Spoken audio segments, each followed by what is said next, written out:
G'day my good friends, how are we all? Let's paint a Drukhari Archon.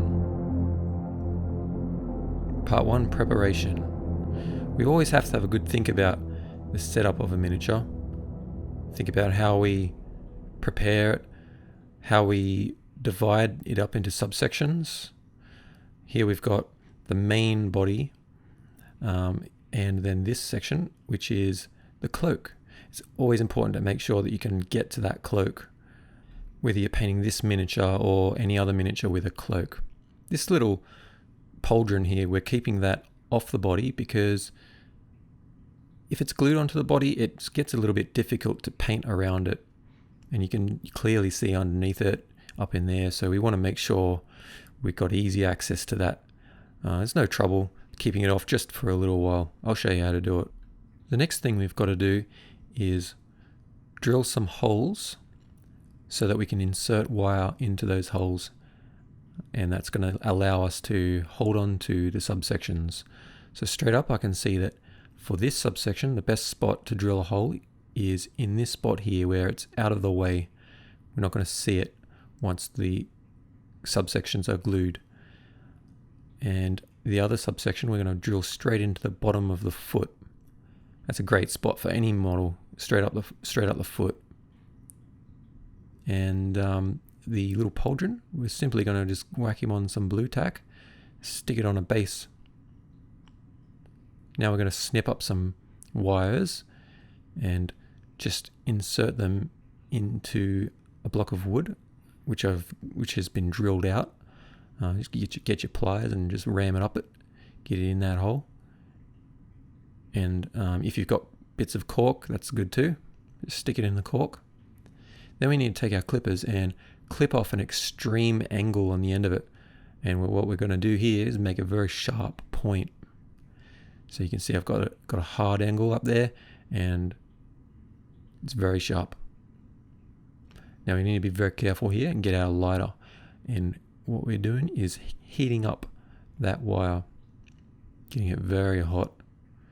And we've got our subsection on hand ready to go.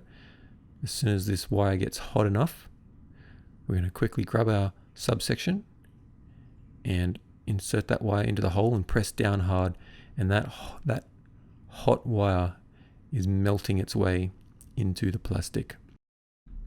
And so those holes we drilled earlier, they were only drilled very shallowly, so that this allows us to insert the wire into the plastic without having to glue it. The one setback with this is that you'll see here a bit of plastic can often seep out, and we need to clean that up later on. Righto, let's get some blue tack. I've got some old paint pots here, and I usually use those as little handles. So whack on some blue tack like so. And then these little bits and pieces, these little fiddly subsections we've got here, we just whack those onto these little paint pots. And this is my process of preparation before I put any paint on the miniatures. And we're ready to prime now. So I'm going to turn the sound up so you can hear the sound of the spraying, because that's important.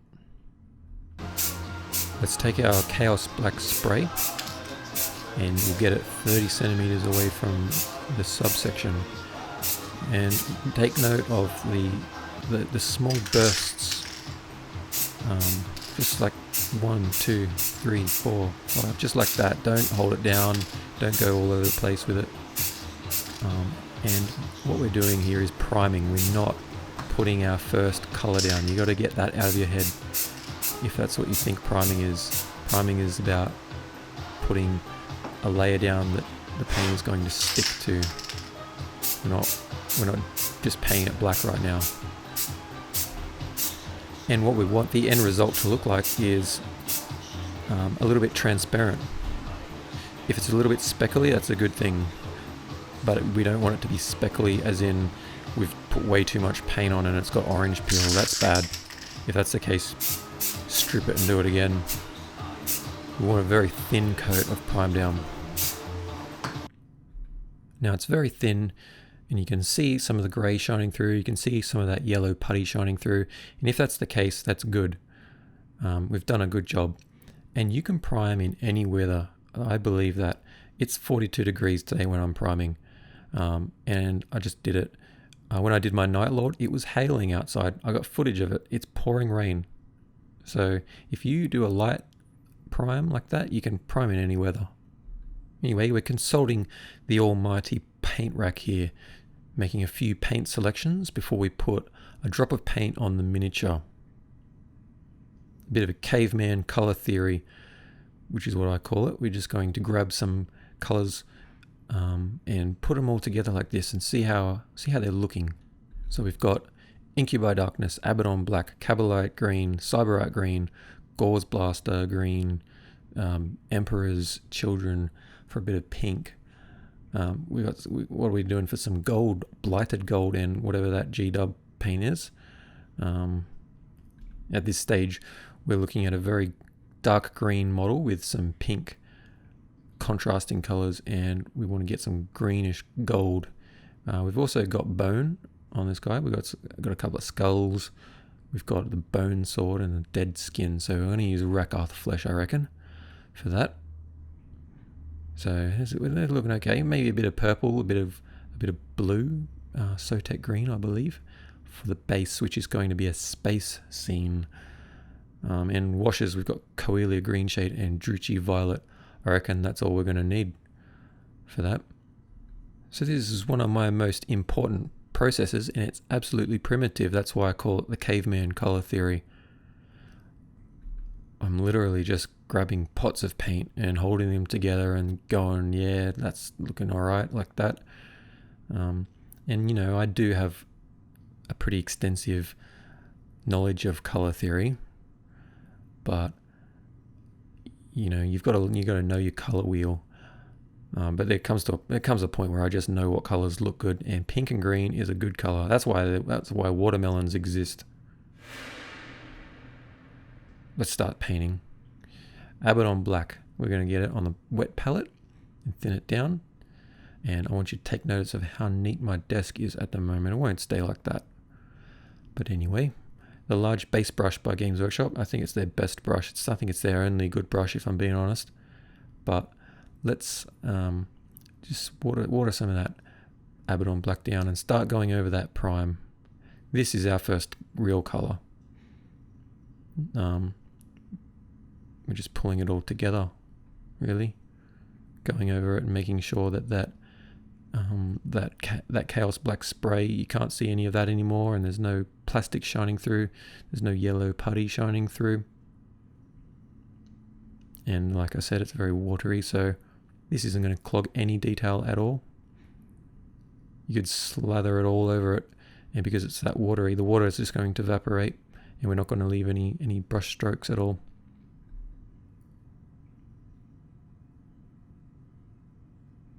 You'll notice a couple of little random pieces like that little spaceship, which I built for the base but ended up not using. Let's now grab some Incubi Darkness, and we're going to begin painting this all over the armor. Once again, this has been thinned down just like the the Abaddon Black. And we'll do two coats of this. You could possibly do 3 if you want to make it extra thin, but I reckon 2 is going to be plenty. This is a base color and it's got quite a good pigmentation, so got good coverage. 2 coats is going to be fine, I reckon, for this. Yes, this Archon did begin life as a dude with a helmet. You're going to see that helmet on and off throughout the video. But I decided against the helmet in the end. Now we're going to use Rakath flesh, and we're going to paint all of the dead skin on the miniature. This actually wasn't dead skin on the original model, which, by the way, I forgot to mention, is converted from the Visarch, the Ynnari Visarch. He's not even a Dark Eldar dude, but I converted him up to be Dark Eldar, and this was probably meant to be a nice clean white cloth on the fancy Ynnari fella, but I made it look like dead skin, and in good old Dark Eldar fashion, stitched it all up. So we're going to paint that to look like dead skin. All the bone, the skulls and the bone sword, we're going to hit that with some Rakarth flesh as well. This is the blocking in stage, as I call it. It's the most boring stage of the model, but we're just laying down those first colours, and then we can see how it's going to look from a very early stage. This here is Blighted Gold by P3, and it is a fantastic paint. It is top draw, and if you can get your hands on some, I would get it if I were you. It's a very dark gold with a green tinge, so it's perfect for what we're doing here, because this model, we want to give him a bit of a green theme. We want to make him look like he's possibly in a bit of a dark green environment. So he's going to be standing inside his spaceship, and I imagine that to have some kind of green lighting. So anyway, gold, our gold is going to have some green to it. This fella here, we're just going to turn him upside down and paint the other side. That's one of the good things about using blue tack. You can just paint one side, then when it dries, just turn it back over and paint the other side. And 2 coats with Blighted Gold. It's got quite good coverage, but you do need to hit it twice.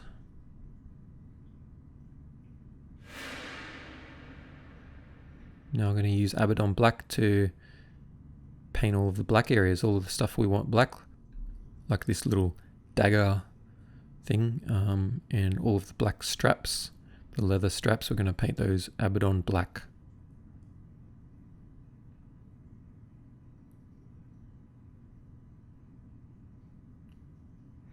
Could paint them brown, but no way. Why would we do that? Why would we do that to ourselves? This guy is we're just gonna try and get as much darkness into this bloke as possible. When I am painting these fellas, these hero models for you guys, I try to give each one of them a word, and I think about that word while I'm painting them. And the word for this guy is sinister. I wanted him to be sinister, because when I think of a Dark Eldar dude flying around in his spaceship going, let's find a planet to raid, I think that's pretty sinister. I think he's up in space, and he's dark and he's pale and he's just mean. So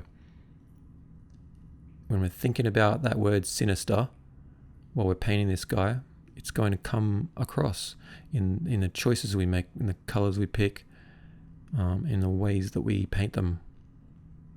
I decided to paint these little bits of string or rope or whatever they are silver, just to make it a little bit different.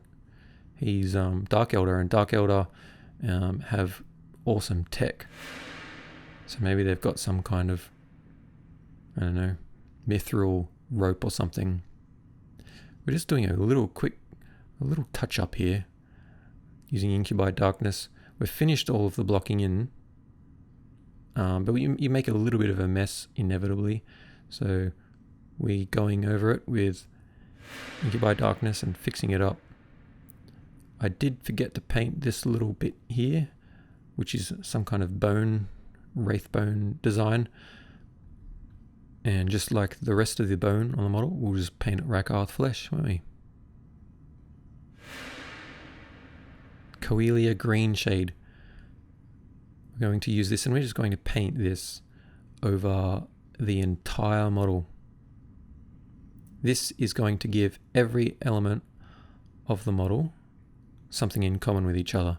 So the armor, the gold, the dead skin, the bone, the black fur, everything is going to have a bit of this going on inside it.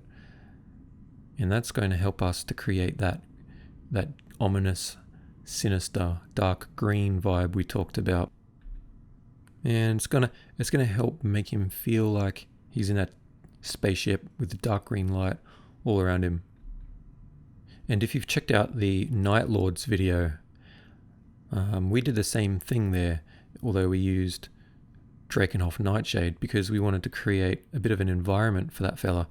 We wanted him to be in a cold, snowy, icy environment. So using a blue wash over that whole model, just pulled it all together. Gave all of those elements something in common with each other, which was blue.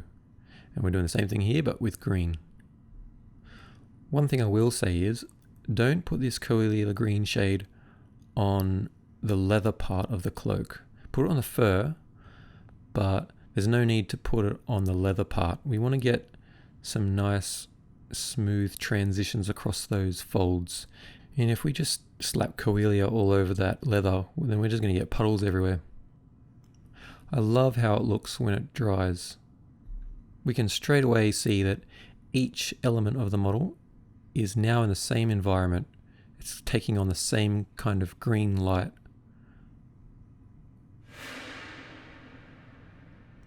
Part 3, the armor. We're going to use Cabalite green for this.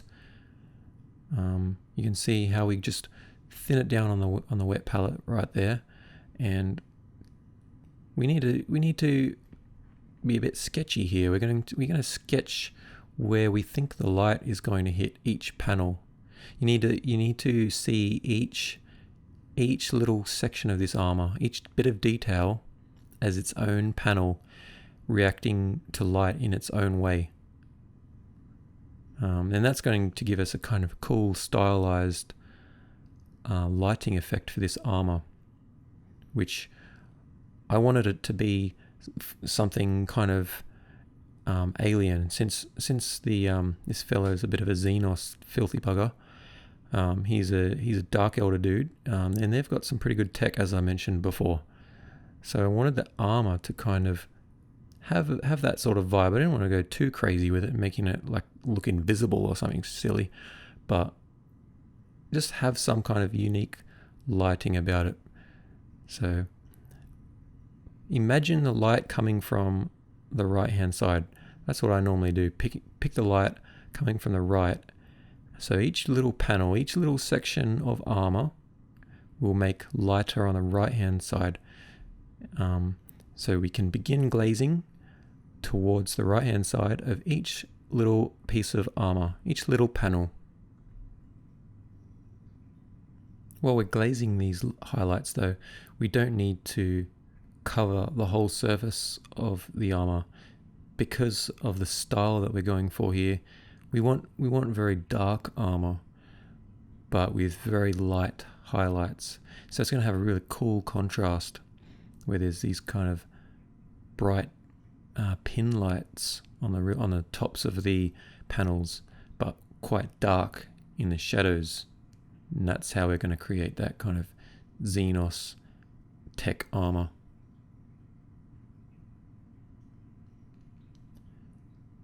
This is the hardest stage of the armor. So once we get this out of the way, we'll be smooth sailing. But this is a little bit difficult in that we need to think carefully about what we're doing.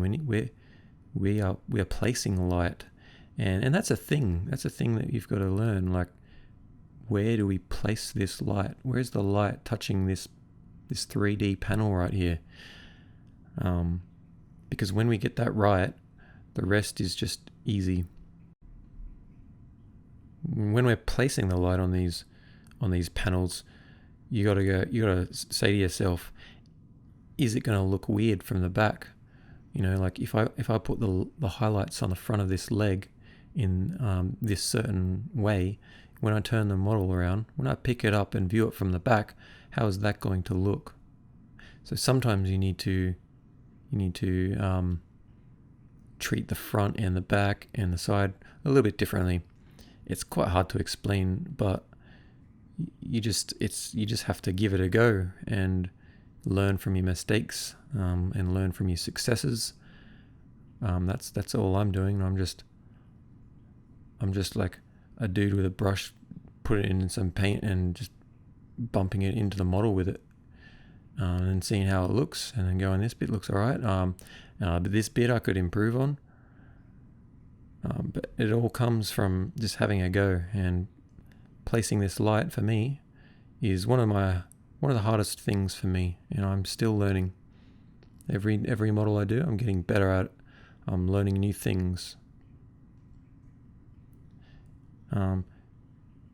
The armor here is quite anatomical. It's like almost divided up into musculature.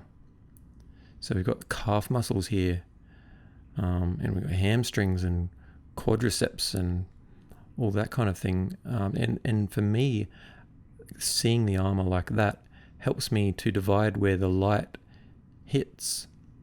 So we've got these calf muscles here on just below the knee. You can see where it's highlighted there, and then below the calf muscles here, I don't know what the muscle is called, but it's like the bit below this bit here. I'm seeing that as its own panel, which means that I'm highlighting that muscle, if you will, towards the top. So then when that highlight meets the bottom of the calf muscle, which is dark, you have this cool contrast, this opposites, where the light panel meets the dark side of the next panel. And that's part of the style that we're going for here, creating those opposites, the opposite gradients. And here's a good example of this axe blade type knee pad thing. This is going to be a good example. We'll highlight this bottom point, then that top point, and then this point here.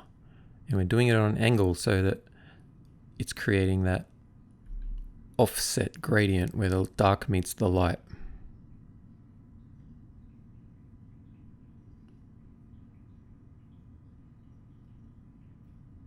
And we'll continue this throughout the model, throughout the armor especially. And these shin pads here, the front of the knees, is another good example. This side is very light, and the side next to it, it's very dark. Same thing with the feet. These little shoes. These little space shoes. So yeah, we're just being loose here, loosey-goosey, just sketching it, putting the light where we want, where we think it needs to be, and going over it and over it again. Probably about, I reckon, 5 times. It's not too many times. It's quite quick actually to do this. It didn't take me long. Because it's quite sketchy, and you don't need to worry too much about making mistakes. Just going over it again and again and refining it.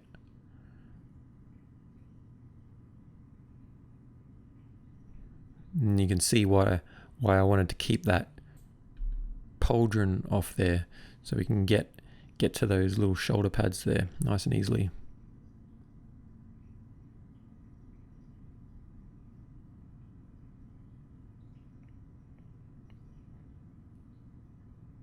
Make sure we get each little fingertip and each little finger knuckle.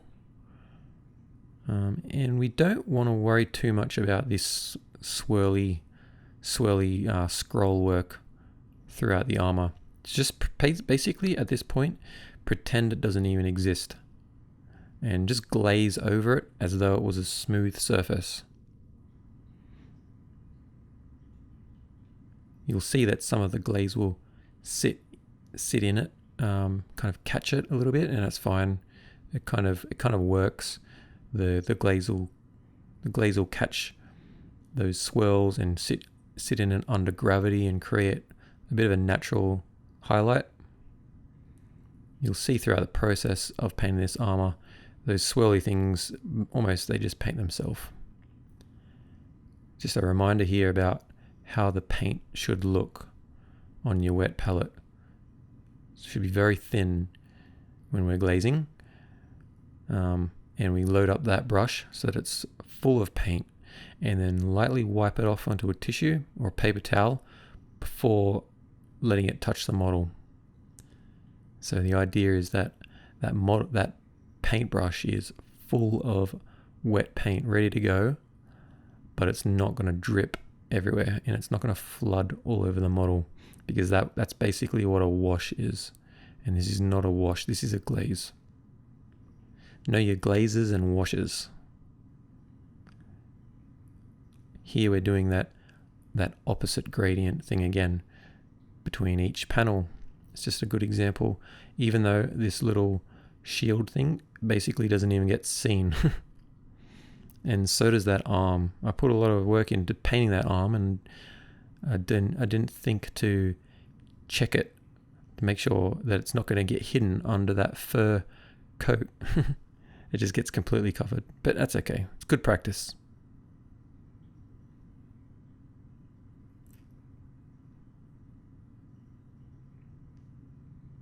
So this stage of the armor is now complete. We're ready to move on.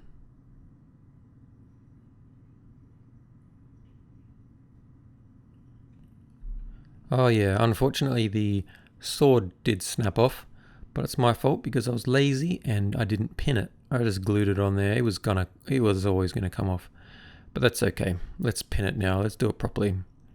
We'll just grab a sharp tool like a sculpting tool here, or a pin, whatever, and you can use that to locate the center point, or where the hole's going to be, and then the drill will sit nicely in that little hole and will be easy to drill out.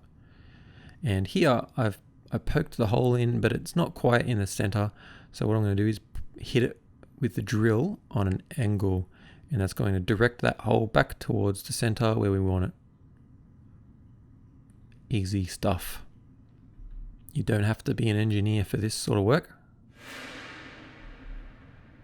It's time for the next stage of the armor, and we're going to use Abaddon Black. Create a glaze in the same way that we did with the Cabalite green by mixing water. I will say that when you're creating a glaze like this, not to thin it, not to cut it with Lahmian medium. We want water, and we want this kind of consistency here. It almost looks like Nuln Oil, but it's a little bit more viscous, a little bit thinner than Nuln Oil. So if we were to thin it with Lahmian medium, it would become basically Nuln Oil. And Lahmian medium is just invisible paint. It doesn't evaporate as well as water. It will start clogging up detail. With the amount of layers that we're going to do, it starts to clog up detail and will leave brush strokes. So with this glazing, we want to use water, because water evaporates and leaves the pigment behind. So you can glaze 1,000,000 times and you'll barely leave a mark. Anyway, what are we doing here? We're using this Abaddon Black glaze in exactly the same way as we did with Cabalite green. However, we're going in the opposite direction. Instead of creating the highlights and placing the light, we're placing those shadows. And this is a bit easier than the Cabalite green stage, because the Cabalite green stage was where we did our thinking. Now we can put our music on and just chill out and just do the opposite thing of what we just did. So that's the first thing that we're doing with this Abaddon Black, pushing those shadows and creating that depth and making that armor nice and dark. The second thing that we're doing is we're doing a bit of cleanup. We can sort of erase some of the Cabalite green if we put it places that we don't want, or we did a bit of lighting that might look a bit weird, or like there shouldn't be light going on that bit there. So we're just going to get some of this black glaze and just sort of erase it, man, just like that.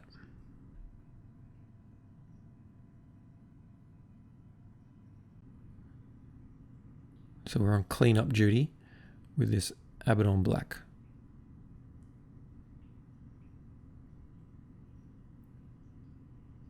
And at this stage we're also, you can see that leg, it's looking much more dark, and I'm getting happy about the style of the armor. So it's having that really dark shadow and bright highlights, and it's got kind of almost a sheen. It starts looking almost a little bit non-metallic metal in a way. It's not quite, like that's not what we're trying to do here, but sometimes it has a bit of that effect. Have a look at the comparison here. The left leg versus the right leg. The left leg has no Abaddon black on it, and the right leg has Abaddon black on it. And look at the right leg there. Underneath that, on the bottom side of that calf muscle, yeah, the contrast is just really cool. Like how that black meets the dark side of that calf meets the highlight, the cabalite green of the muscle below the calf muscle. And, you know, that transfers across to the rest of the model, doesn't it? On all the other parts. So try and get that kind of contrast. As I was painting this, and as I watch this, it makes me think that this sort of recipe could work well for a Dark Angel Space Marine armor. That's not what it's intended for. I mean, like, it's cabalite green and cyberite greens and all that, and it's kind of that classic Dark Eldar green armor look. But when it's finished, I think it looks like it could work well as a Dark Angel as well.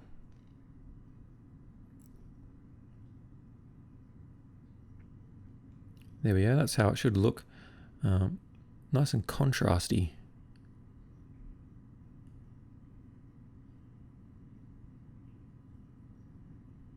I reckon we're probably ready to move on to the next stage for this armor.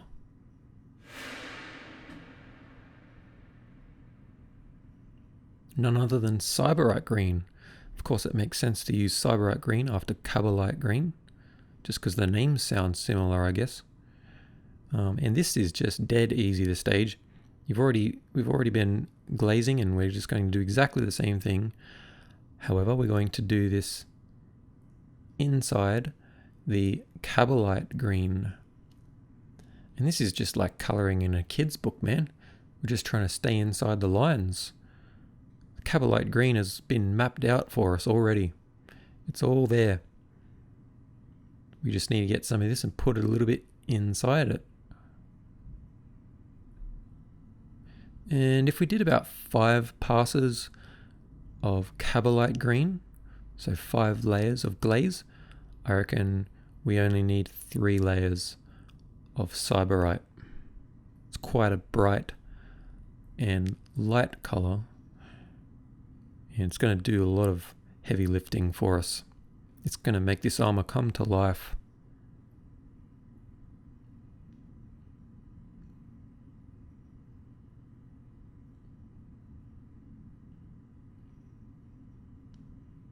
This is mostly focusing on the points and the very tops of the highlights. So as I said, we're staying kind of within that cabalite green zone. We definitely don't want to be glazing this all over the armor. We don't want to be getting this on the black areas. This is a very pastel color, and it has a lot of white in it. And if we were to glaze a color like this over a color like black, we're going to have disaster, because there's so much white that it's going to leave streaks, and it's going to go all chalky and pasty and just horrible. So when glazing with a light color like this with a lot of white in it, we have to be careful, and we've got to think about what we're doing. We're going to stay within that cabalite green zone. That's like out of bounds if we go past that. You can see how this little axe head here sort of comes to life. You could paint axe heads just like this too. Have this kind of non-metallic metal vibe going on with the strong contrast and the opposite gradients meeting up between the panels. It would work well as an axe. I reckon that's how I'd probably paint an axe.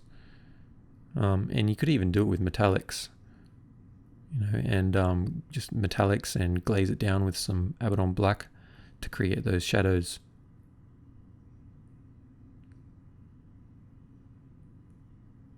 I was talking to me mate Jake who's painting some custodes. And I reckon he could paint the armor of his custodes in the same style as this armor, the very dark armor with the very light highlights. So I suggested to him that he painted a very dark gold color, and then push a few highlights with a very light gold color, just same as we did with the Cabalite green, and then use a purple wash or a purple glaze to create the shadows. That would look really good on the gold for his custodes. And then the final highlight, like what we're doing here with the Cyberite green, he would use a very light gold color, or a gold mixed with something like metal medium or some kind of very light silver color. So that would have a really cool effect and would look very similar to this style of armor. So the point I'm trying to make is you can take this same kind of style of armor and change the colors for whatever you're painting at the moment, be it custodes or a dark angel, a blood angel. It's a very simple process. We've only used 3 or 4 colors: a dark color, a light color, a couple of other light colors and like dark colors, whatever. You can just take this process and swap the colors to something similar, and you'll be right. Away you go. Create some cool armor. Also, if you ever need any help with what you're painting, like Jake did with his custodes, he just flicked me a message, and we worked out a bit of an armor, a bit of a recipe there for his custodes. And Terry, one of my other mates, he's had a few questions about glazing, and I showed him a few things, and he's never glazed before in his life, and he's just showed me something that he's painted, and it's bloody awesome. He's painted this skull with a glowing green eye, like the sort of kind of glowing intense green like on the Plague Marine video. He's never glazed in his life before, and it looks like he's been doing it for years. So if any of you, my friends, have any kind of questions like this, please just ask me anytime. Like I love helping and helping you guys come up with color schemes or recipes, or whatever you're working on. I love seeing it. So don't feel like you're inconveniencing me by asking me any questions. Please ask away. Have a look at Axe Head just come to life there. Just as soon as we hit it with this Cyberite green. It's all about contrast. Just kind of drill that into your head. A couple of other blokes asked me to do a video on the tools of the trade, as well as kind of the inspiration for my models. I'm going to talk a little bit about what inspires me for my models in this video, but I think it deserves its own video, and I kind of ran out of time to do it for this video, so bear with me. I'm gonna do a full-on proper video on the tools of the trade, what my setup is and everything, all my brushes and my setup, all my lights, my desk, everything. I'll do a video on that, and as well as a video on how I come up with the ideas, which for me, the ideas for these models is almost the most important thing, trying to come up with something different that no one has ever seen. I'm going to touch on it a little bit later, but yeah, I want to do a full-on proper sit down and talk to you guys about that properly. Anyway, part 4, the dead skin. Let's use Abaddon Black, and once again we're going to thin it with water into a glaze.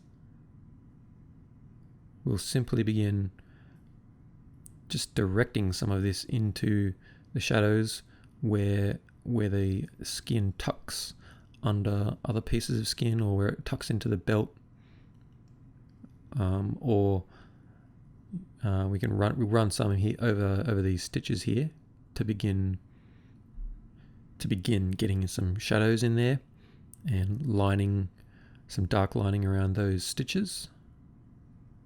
Also run a little bit into the folds of the skin. Create the beginnings of shadows.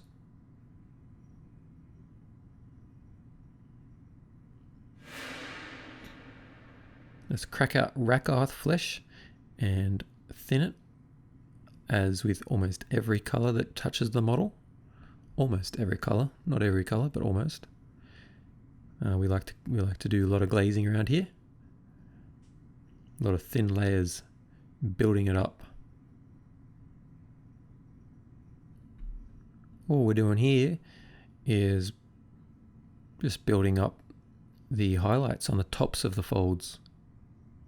Remember earlier with the armor, we mentioned that we're going to imagine the light source coming from the right hand side, so we don't want to go too hard on that with things like the dead skin here, but keep it in mind.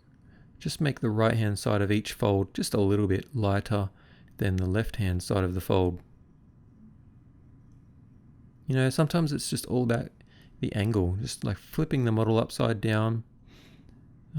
If you're right-handed like me, sometimes it's hard to paint some things with your right hand if the model's up the wrong way. So just flip it around the side, flip it upside down, and you'll see that it just makes things a lot easier sometimes. The other thing I'm doing here, which a couple of guys have asked about, having trouble with shaking hands and being steady. I always hold both of my hands together. So my right hand here is pressed firmly against my left hand. It just makes your hands, each hand isn't acting independently. Your hands are now as one. If they're shaking, they're going to shake together. You know, you're not going to have a shaking right hand and then a shaking left hand and both just going crazy and paint's flicking everywhere and the brush is just going mental. At least this way, you can kind of squeeze your hands together and it levels out that shaking. You can see how basically there's no shaking happening right now. It's quite steady. The other thing I do, you can see that block of that box on my desk. That's my granddad's whetstone, and I like to have it with me all the time when I paint. That way, it's almost like granddad's with me. And I use it to sharpen my blades, but I also use it to rest my hands on. So right now the model is resting on granddad's whetstone, and so are my hands. And that's just a good way of being steady. Anyway, what are we doing right now? We're using Coelia green shade, and it's been cut down a little bit with Lamian medium. We're running this into the shadows of this cloth. Because we used Abaddon black earlier, it's just kind of made it a little bit dark and a little bit desaturated. We want to introduce a little bit more green to this dead skin. And notice that I did use Lamian medium to cut this, because I never like to use water to cut washes, because they can go a little bit weird and funny. I'm not sure what it is, but the paints can kind of separate a little bit, or go a little bit crystally if you use water on the Games Workshop washes. So whenever whenever you want to thin a Games Workshop wash, use Lamian medium. Now let's mix Cabalite green with Rakarth flesh, and we're just going to do the same thing that we just did with the Coelia green shade, but the purpose of this is just to lighten those shadows a little bit. Again, using that Abaddon black, I probably went a little bit heavy on it, and I made the contrast a little bit too much on this dead skin. Hey, we do like contrast around here, but you know, sometimes contrast works where the armour is very contrasting, but the cloth is not very contrasted, and that in itself is a contrast.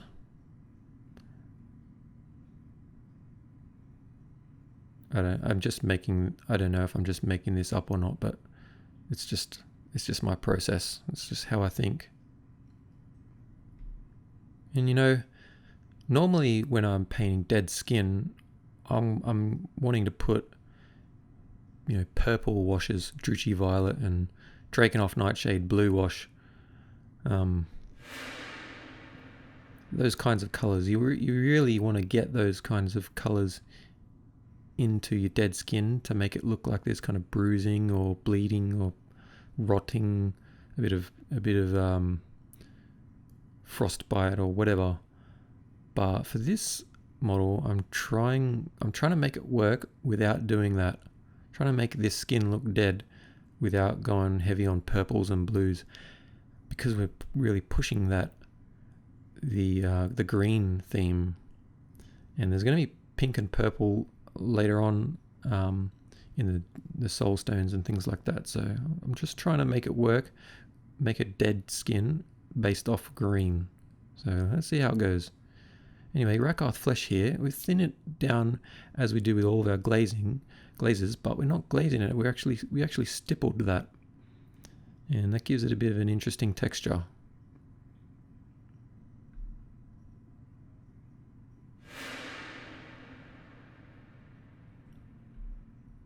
Let's just map out these stitches and clean them up a little bit with some Abaddon black.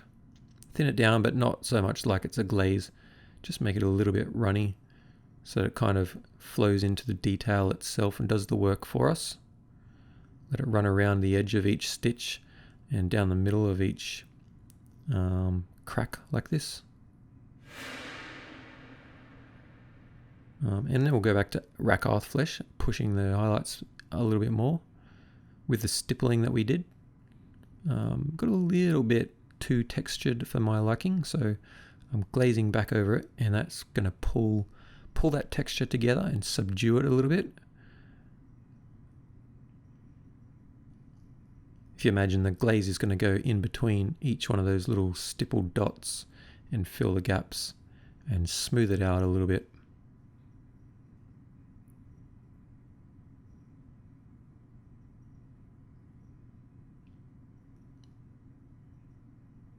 And I'm stippling more here for some reason. Tried to erase some of the stipples by glazing it, and now I'm just putting them back again. I don't know. I'm not sure what I'm doing here, but it's going to look good in the end. Maybe.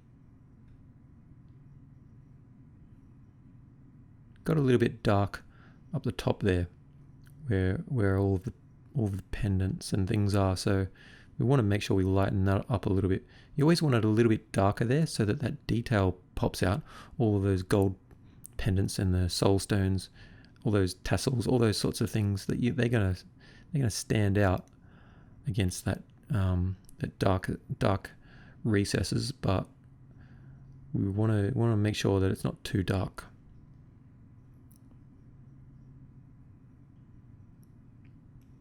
This is Incubi Darkness here, and we're picking out the stitches. The first order of business of these stitches is to hit them with Incubi Darkness and just create a little bit of colour. And then we'll use Ulthuan Grey for the next highlight. Just pick out right along the top ridge of each one of these stitches.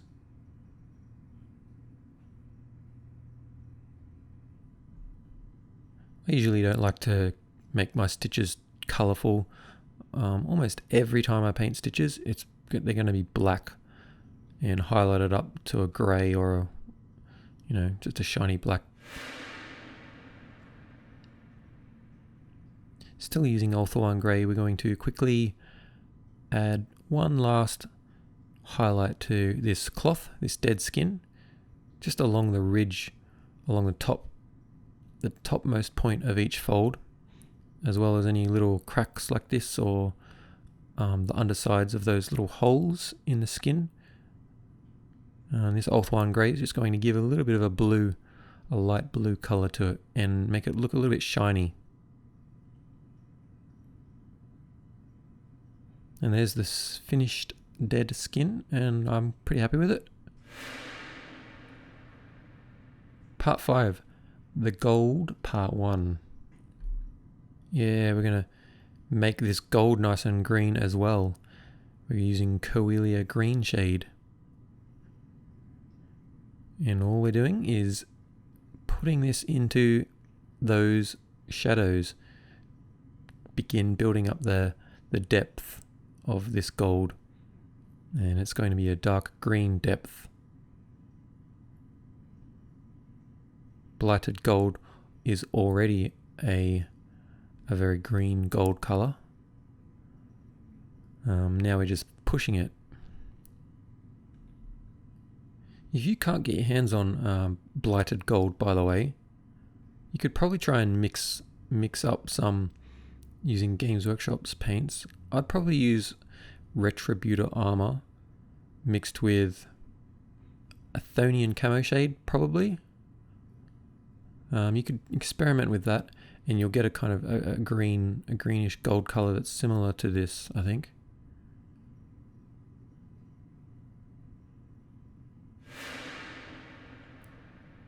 Once we've done those shadows, we'll go back to blighted gold and begin pushing up the highlights.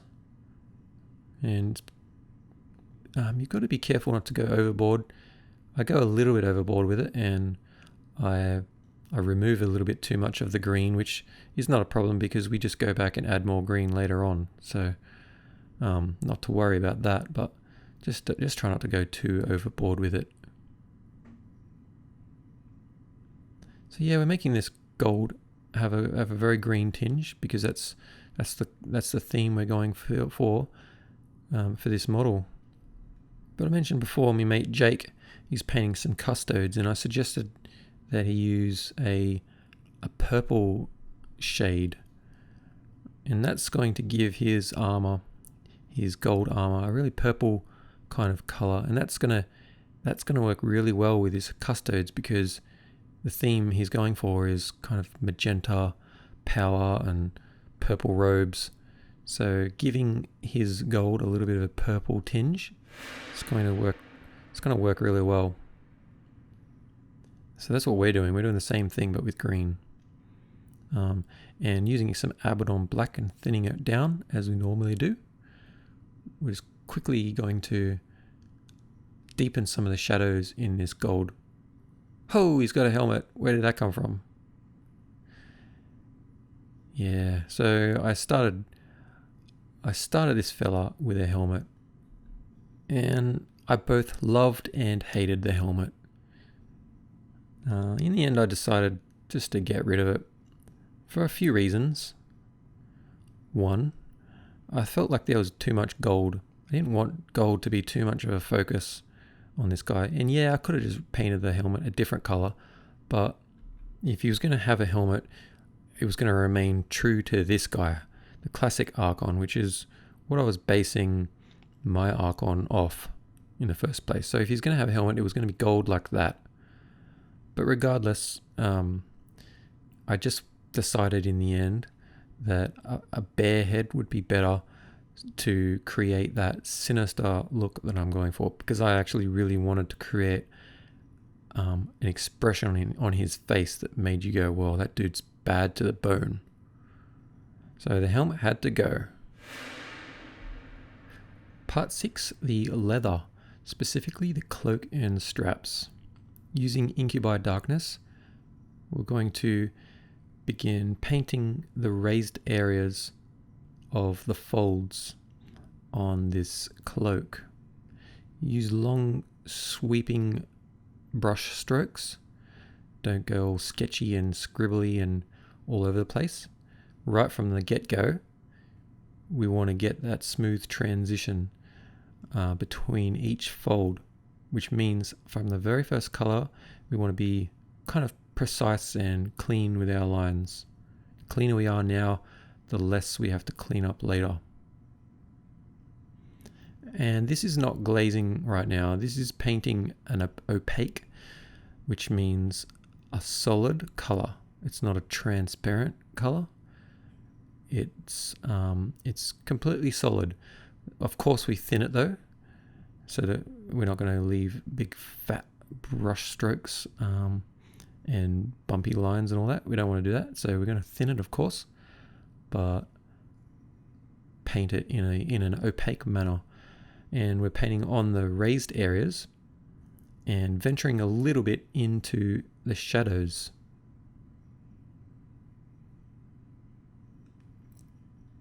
Because we're going to blend them out. Quickly fang over to our detail brush, and while we've got out the Incubi Darkness, we might as well paint all of the highlights on the straps and the other little black areas, like that scabbard and the belt here, all of the strapping on his chest. All we're doing is painting thick lines on each edge of the strap.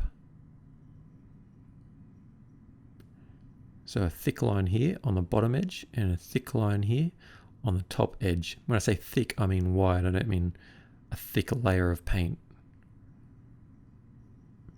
Never do a thick layer of paint unless otherwise specified. Now we can use Abaddon Black. And this is a transparent glaze. This is thinned down so that it's transparent. And all we do is paint over the line where the Incubi Darkness met with the Abaddon Black. And we're just blurring it. That's all it is. We're making that line no longer sharp and stark. We're blurring it below the line.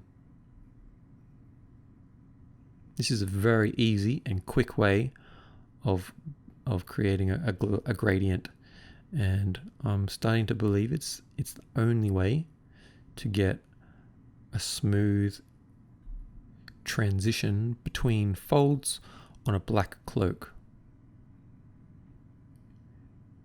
In the past, I've done things like painted the cloak black and glazed grays over the folds with transparent layers, and it almost always ends up a little bit chalky. So by doing the grey layers, or the Incubi Darkness layer, which is almost a grey with a bit of blue and green in it, by doing that first layer as an opaque layer, means we can use black to glaze downwards, because the problem occurs when you glaze a lighter color over a darker color. So glazing a lighter grey over Abaddon Black, you're almost always going to run into a bit of streaking or chalkiness. But when you go the opposite way and you glaze with a black or a darker color over the light grey color, there's no white to leave behind, and I think it's the white pigment in these paints that causes the issue, where it kind of separates and gets left behind and goes a little bit chalky. Anyway, I'm going on a bit of a tangent there, but this is the best way to just get that smooth transition on black surfaces. You can see just there how easy it is to just glaze a bit of transparent black over the line, over that stark line, and you'll see when it's finished it looks very smooth as a baby's bum. In fact, that's how smooth it will look, and you don't even need to do many transitions. Like that was one, and here's two on this particular fold, and I dare say that we'll only do one more on that little bit there, and that's done. So that's this cloak probably took me about 20 minutes. I shit you not, it didn't take long at all.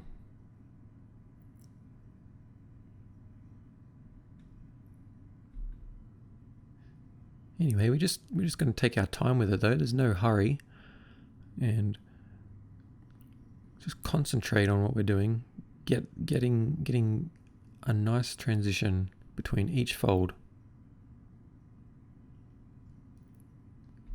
For the straps and belts, we're doing exactly the same thing. All we're doing is painting a black line in the center of each belt, and that's going to simultaneously blur both of the Incubi Darkness edge highlights.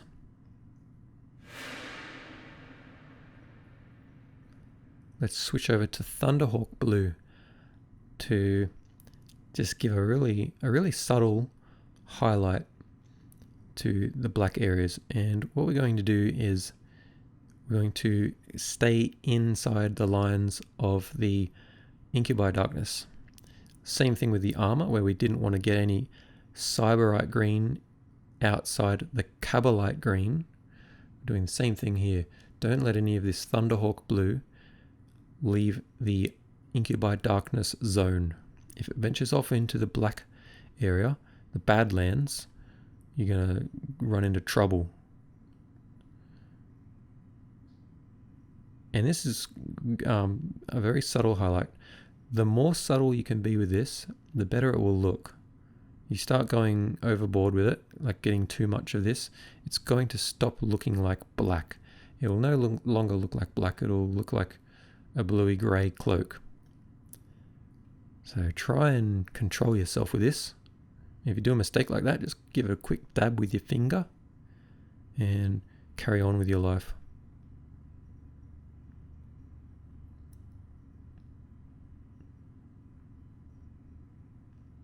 And you can build it up with 2 or 3 layers.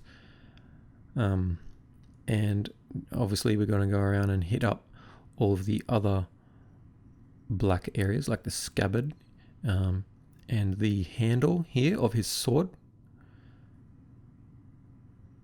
as well as those straps on the front of him as well. We'll hit those. But again, being very subtle with this. Black is a tricky thing to highlight because you can just easily overdo it.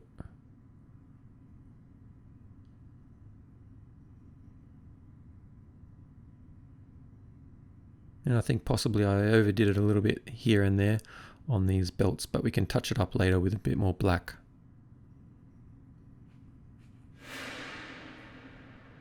I'm going to take an absolutely random detour here. I can't remember why I stopped painting the black. There's still one more color to go on that black, but for some reason I just wanted to have a break and start painting the gems, the soul stones. We're using blue violet, which is a Vallejo color, but it's very similar to Genestealer purple.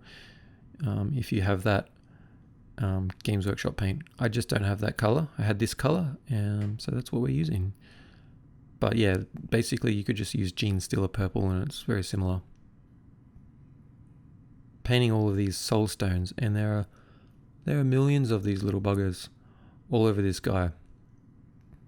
Notice that some of these soul stones, I've actually damaged them. I've chopped them, cut them so that they look like they're broken, because this Archon is a bad boy. He's gone and he's taken the souls out of them.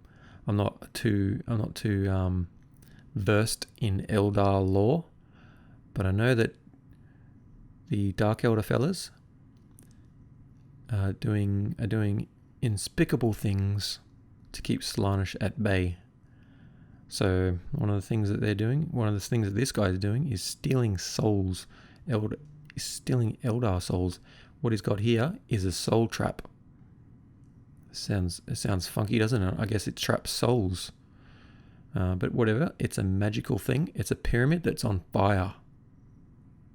We're making it purple. And we're going back to painting black now. We've got that out of our system. We've painted a little bit of purple, and now we can just do the very last thing, which is Ulthuan Grey, just a very ping highlight on the black. And again, the more subtle you can be with this, the better. Just creating little little highlights on the very raised surfaces here and there. And have a look at this. Barely any of this goes onto the cloak. Just along this edge here. Don't paint the whole edge, just a little bit. Now we're going to paint the soul stones. Using Drukhari Violet, we will paint over each one of the soul stones. This is going to, if you have a look at the diagram on the top left, it's going to both tint the surface of the stone as well as darken the recess between the stone and the gold.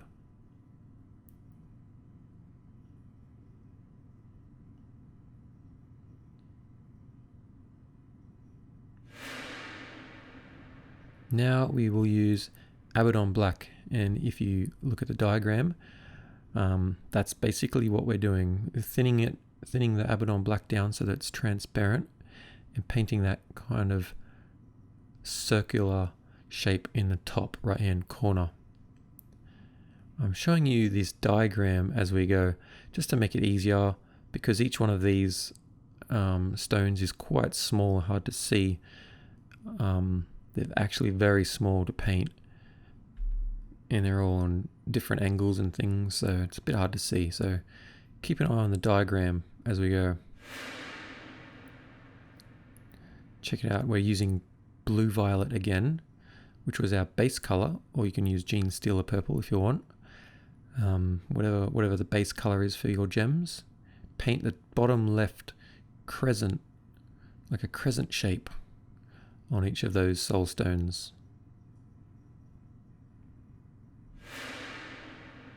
And then getting a little bit thinner, use Emperor's Children, which is a pink, and that's just going to make the gems look a little bit more magical by just introducing a little bit of a related color, not the same kind of hue. It's not purple, it's pink, but gives it a little bit of a magical interest. So just be as neat as you can with this. Now we'll use Ceramite White to paint a little white shine in the top right hand corner of each gem or soul stone. And this is to create the very shine, the very top of the shine. Make sure your Ceramite White has been thinned down a little bit when you do this. So you'll notice that I just picked out a few gems to start off with there, rather than painting all of the gems at once, which would just drive me insane. Just picking 3 or 4 and painting those to completion, and then we'll pick another 3 or 4 and paint those to completion.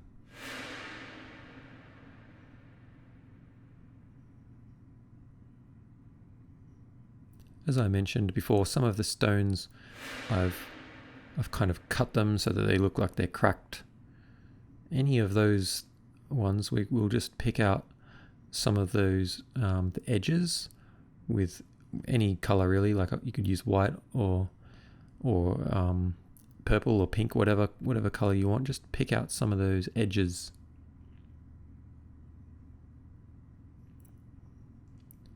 Just to help make those cracks look a little bit more defined. Now we're just carrying on painting the rest of the gems.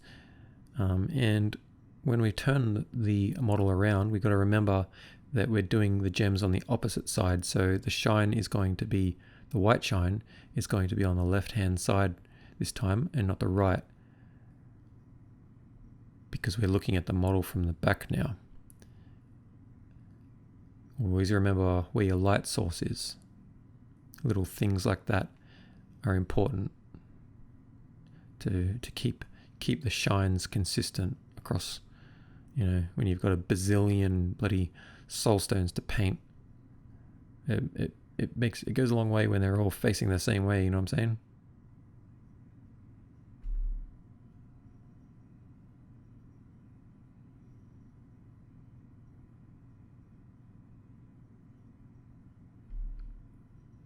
This is a good time to practice being steady and holding your hands together or resting on a hard surface. Check these out. Some of these shines I've done, they're just way too big and they're just dodgy as hell. So I'm just getting some Abaddon black and cutting them back down a little bit, shaving a bit of that white off, making it look a little bit more refined.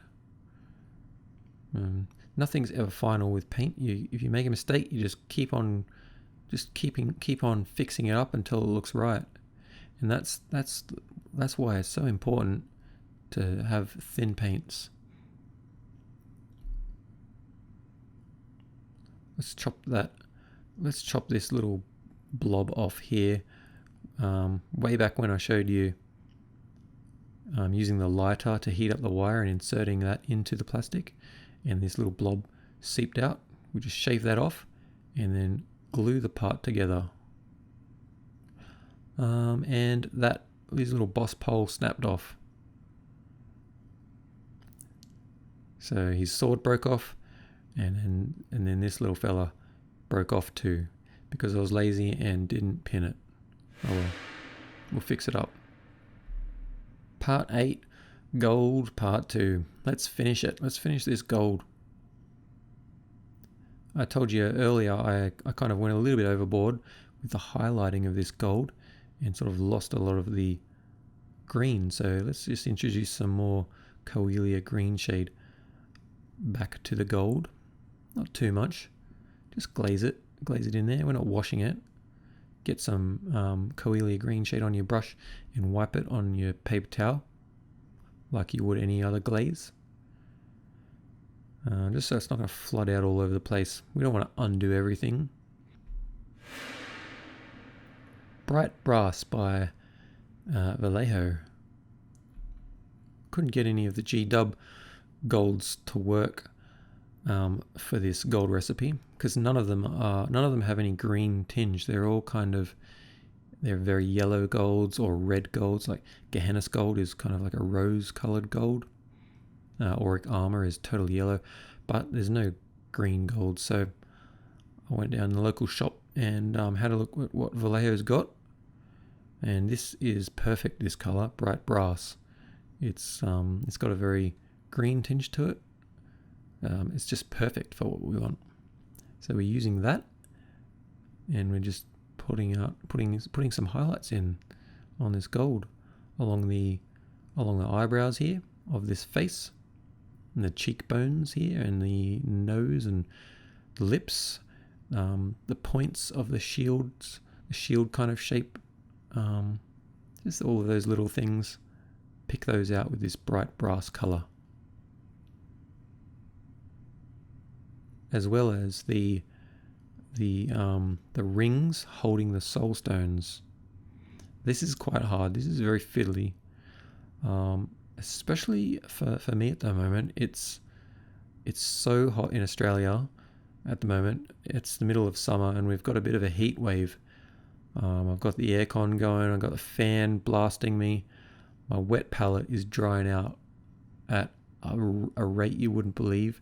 The paint on the brush is drying seconds after it leaves the palette. So metallic paints especially seem to dry faster, I've noticed, in this climate. So we've got to try and keep the paint as wet as possible. So it's a little bit slow going at the moment for this gold. But, we're getting there in the end. Final stage for the gold is we're mixing metal medium, also Vallejo, with that bright brass color. Metal medium is amazing. It is basically white paint. It's basically white paint with metallic. So effectively it's pearl white. It's the brightest metallic color I've seen. And I always use it for the very final highlights of my metals, whether it be gold or silver. It's amazing stuff. So yeah, when you need a metallic color to be lighter, you don't want to mix white paint with it because it's just going to lose its shine. It's not going to be metallic anymore. But mix a bit of this metal medium and you'll be sweet as. And this we're using only for the very tips of the highlights here on this gold. You definitely don't want to go overboard with it and start making it look a bit pale and almost silver in color. You don't want that. We want to maintain this cool, rich gold color that we've got with green tinges. So only on the edges and the very corners are we putting this mix. Holding my fingers there together, just because it's a little bit of an awkward position. I always want to try and maintain contact with both hands. And we don't want to forget the little rings holding the soul stones in the back here. And if you make a mistake, it's okay. If you make a few mistakes and got gold on the gems, just clean it up, touch it up, and move on. Let's get the methylated spirits. We're going to use this to strip this little piece, which I buggered up when it broke off. The paint chipped off, and anyway, I decided to modify it a little bit. Anyway, I had sculpted a little chain on it with a soul stone, and I didn't like it anymore, so I just chopped it off. So I had to strip it and repaint it. Here we go. It's just painted in the same way as the rest of the model. Don't need to show that to you. And again, we've pinned it this time, so we can put it into the drilled hole and not worry that it's going to snap off this time. Let's paint the black fur and clean up around that piece with Abaddon black.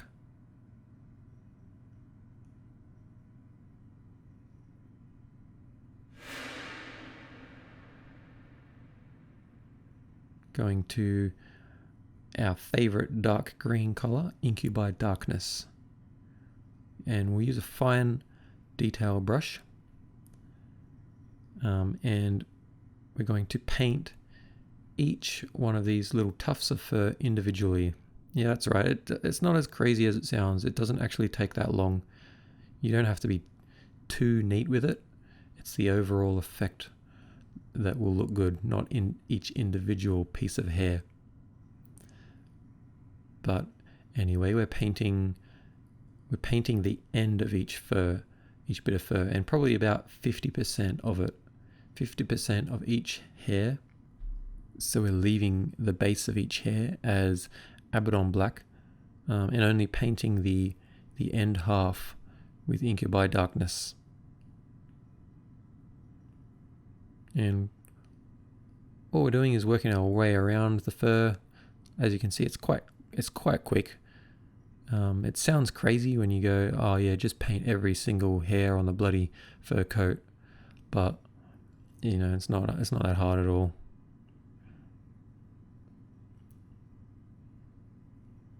And it looks like this. You think we're done? No, let's do it again. But this time we're going to use Thunderhawk Blue. And we're going to, rather than paint 50% of each fur, we're going to paint the last 25% of each fur.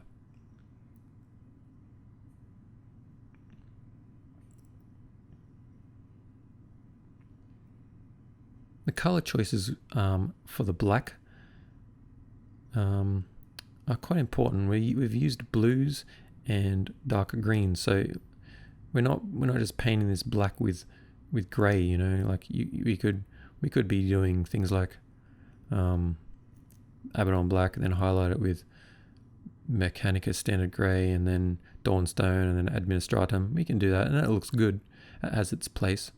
But if we were to do that on this model, the cape and the fur would instantly look like it's not really in the same environment as the rest of the model, which has a very green hue to it. Remember, we want him to be standing inside a spaceship with green light.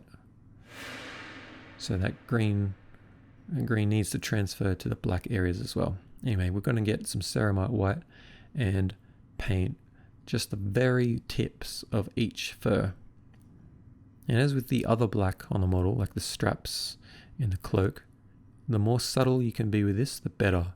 You definitely don't want to be putting a whole bunch of white all over this. Just tiny little pings, tiny little dots of white. It just makes that each bit of fur look a bit shiny. Maybe this fur is a little bit sticky and sickly and gross. I don't know. But yeah, anyway, there's nothing to it doing this fur. It might look hard, but it's not hard at all. All done now. Let's paint his bone sword, or specifically his husk blade. Now we're going to use Ushabti bone as the first color. I'm not going to cut this bit of footage, I'm just going to show it to you in real time. So we're going to glaze up one side of the blade, the front side, and then while that's drying we're going to glaze downwards on the other side of the blade, the back side. And now we can go back up the front side again, because that's going to be dry, and we're pushing the paint towards the top where we want that color to be strongest. And then on the back side of the blade we're pushing that paint downwards, because we want this kind of opposite transition that we're going for, that we same sort of thing that we did on the armor. And we're just pushing that paint down, pushing it the way we want it to go. And each time we go up the blade or down the other side, we just get a little bit closer. We start a little bit closer towards where it's going.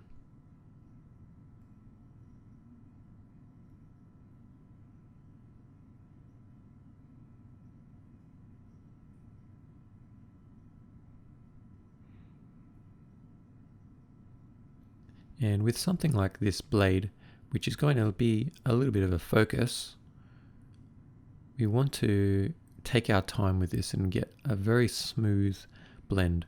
And because it's quite a pale color, it's very thin. So we got to do a lot of coats of this.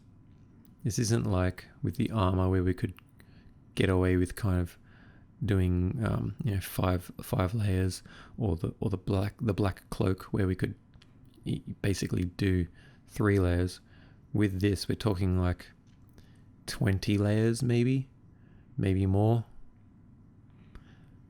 and it just would gradually, it'll start to look like this after a while. It's worth it in the end, because I always like to try and make my blades look very, very smooth as I can get. Pretty much they're my best blending. We'll add a little bit of highlighting and a little bit of finesse to these little spiky bits on the blade. Anything that ever comes to a point on the model should always be highlighted.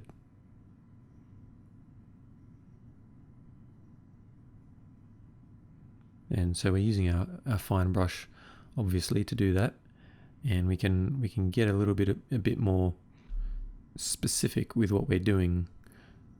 This is the other side of the husk blade. We're keeping the same orientation, so the front of the blade will be lighter towards the top, and the back of the blade will be lighter towards the bottom.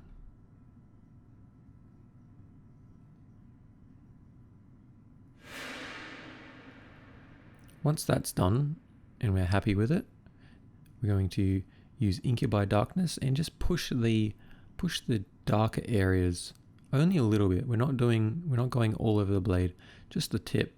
So you can see it doesn't take long at all for this paint to dry. That's how you know you've got the right consistency, the right amount of water on the brush. If it's all wet and soppy, it's going to take too long to dry.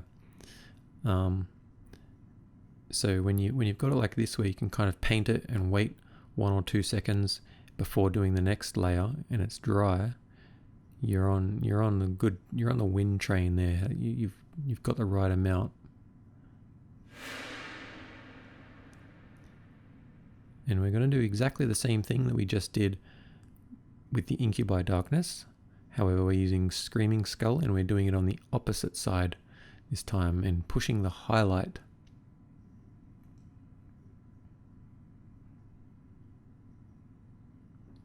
So we're only doing this in the very ends of the Ushabti bone sections, not going all over the blade.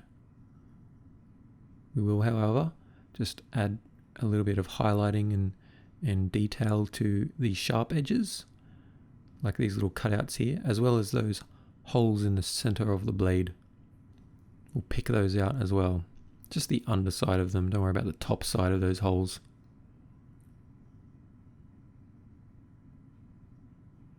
And of course, do a bit of work to these spiky bits of the bone.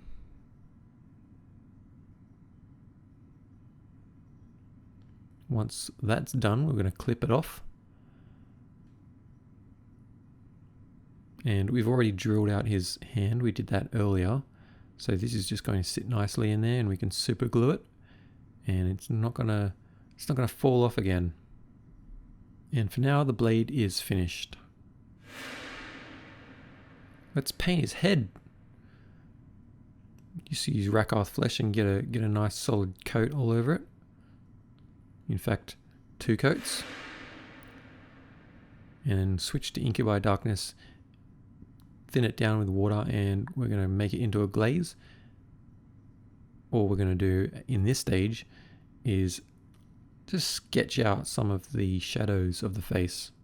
It's very rough. You don't have to be worried about being too nice and neat or anything at this stage. All we're doing is just having a play, really. We're just playing with it, seeing where the shadows are, where we want to put those shadows, as well as introducing a bit of blue to this skin, or greenish blue. So he'll relate to the rest of the model. Yeah, so you want it looking sort of like this.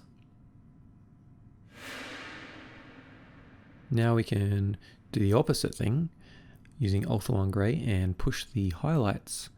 Again, just sketching it, having a bit of a play and finding where we want those highlights. The face, when I paint a face, it's just a very loose thing. I'm not too worried about it, not too pedantic about making everything perfect. My faces, when I'm painting them, often look absolutely horrible. They look hideous, terrifying even, for most of the process. And it's not until right at the end where they just kind of hit a point where it's like, oh, actually it looks okay now. So don't worry if your faces look hideous too. This is part of the process, and you've got to kind of push through that really ugly stage. When you're creating art, the art goes through a lot of ugly stages, and you've got to just push through those stages, and you'll be rewarded with your hard work when it starts looking awesome all of a sudden. And I'm no different. I mean, I can paint pretty well, but I also make a lot of mistakes, and things look horrible for a while, and you just got to push through it and fix it. Just keep on working it until it looks good. You're going to see how horrible this face looks in a minute.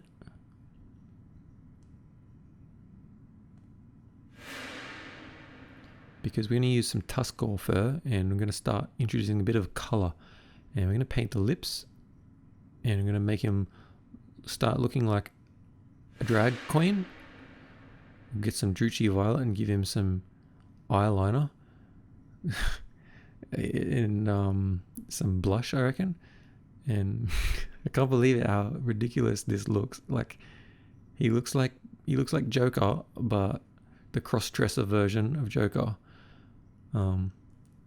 And have a go at the music I'm listening to while I'm painting this. I have no idea what this music is, but I also have no doubt that it is influencing my color choices in this face.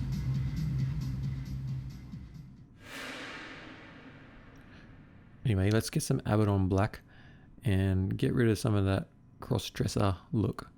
We'll paint the eyes, just quite loosely really.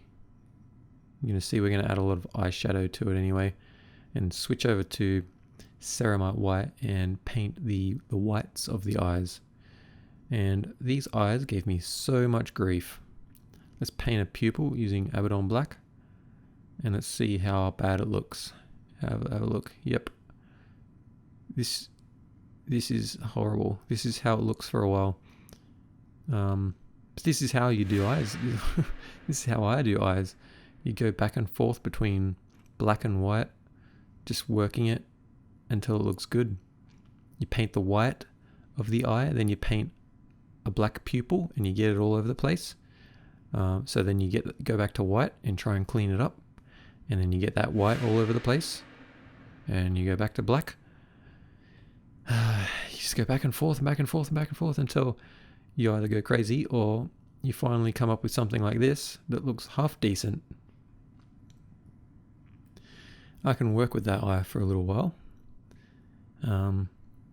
We will just use a bit of Abaddon black to cut it back down. And oh nope, we've just wrecked it. We've gone all over it. We've gone all over the white again. We've just buggered it up. Back to white. Back to white. We'll fix up that pupil. We'll redo it. Start again. Okay, so we've got the black area around the white of the eye. So that means we need to put a black dot in the white section. Anyway, I'm going a bit crazy at this moment, so just going to put it aside for a little bit. I'm going to get some Xerios purple and just cut out some of this black. We don't want the eye sockets to be completely black. We want to have a bit of a purple color, a bit more of a skin tone type setup. So just glaze some of that purple over it, and then we can get some Rakarth flesh and paint in those eye sockets. We kind of aiming at painting a bottom eyelid under each eye. And even if you can't quite manage that, just the act of putting that paint there and trying to get an eyelid kind of line means that it's going to suggest that anyway. Even if it looks a little bit blurred, that you've put that Rakarth flesh there, you've put that color there, it's going to look better than it did before you put it there. And this Rakarth flesh is very thin, so you can kind of get this all over the place, and it's not even really gonna hurt anything. You see, I just got all over the eye there. Just quickly grabbed my other brush and wiped it off. It's wet, so it's quite easy to do that. Righto, let's do this again. Let's have another crack at the eyeballs. Okay, what have we got here? Got some Abaddon black. No, we've got some white. Ceramite white. Let's repaint over that eye.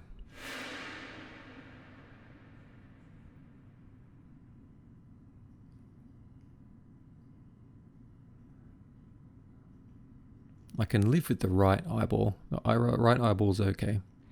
Oh, I'm having a little bit of a break. Having a bit of a breather. I need some morale. Having a crack at his mouth again. Now, the mouth is important, by the way. Let me say that. You don't have to paint the mouth based on what the sculpt is. The mouth is a very suggestive part of the face. You can tell a lot about a person just by the very slightest crook of their smile, or the way that the lip might upturn a little bit. See how I've painted his lip to be crooked up a little bit. That's not in the sculpt. That's just paint. Alright, so anyway, let's have another go at the eye. We're going to fix up this pupil with a bit of white. Let's see if we can get it right this time. I think that's actually, I think I got it right then. But do you see my point? Even I just bugger this up. Like sometimes I just paint an eye and I paint it perfectly, and other times it takes me 10, 15 goes of back and forth just trying to get it right. Yeah, finally I'm pretty happy with that. I can work with that eye.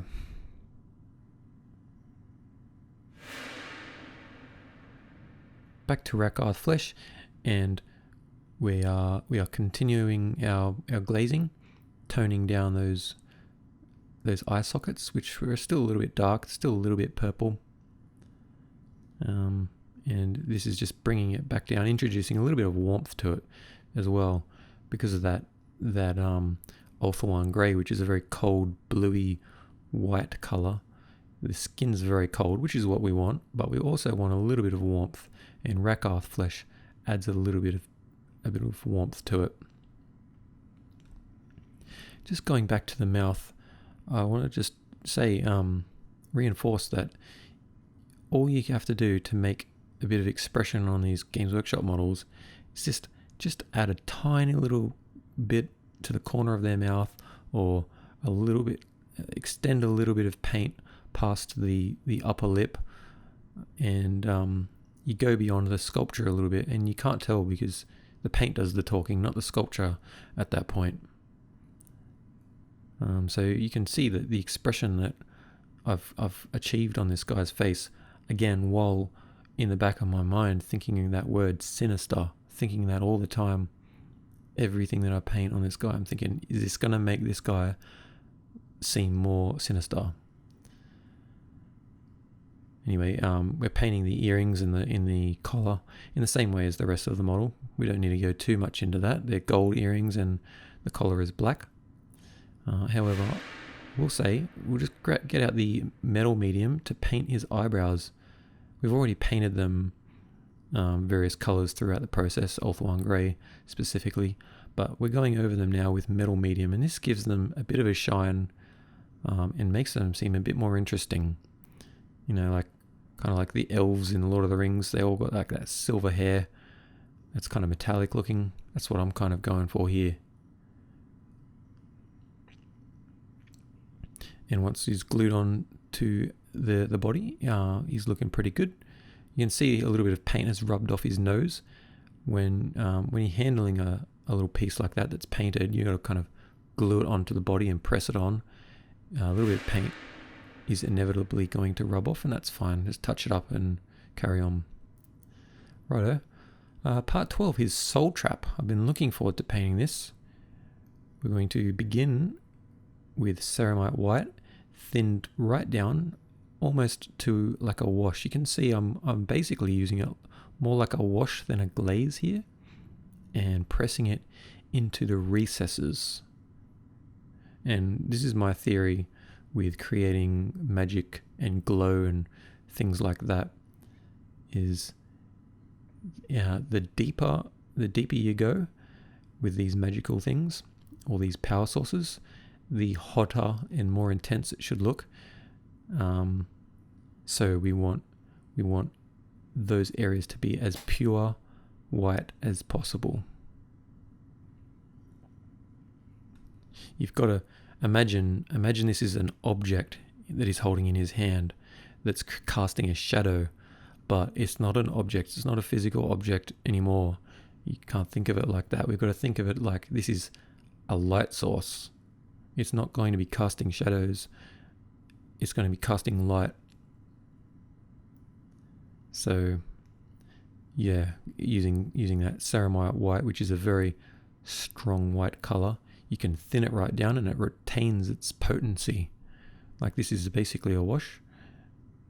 Basically used it, like flooded it into all the gaps, and it's still very white.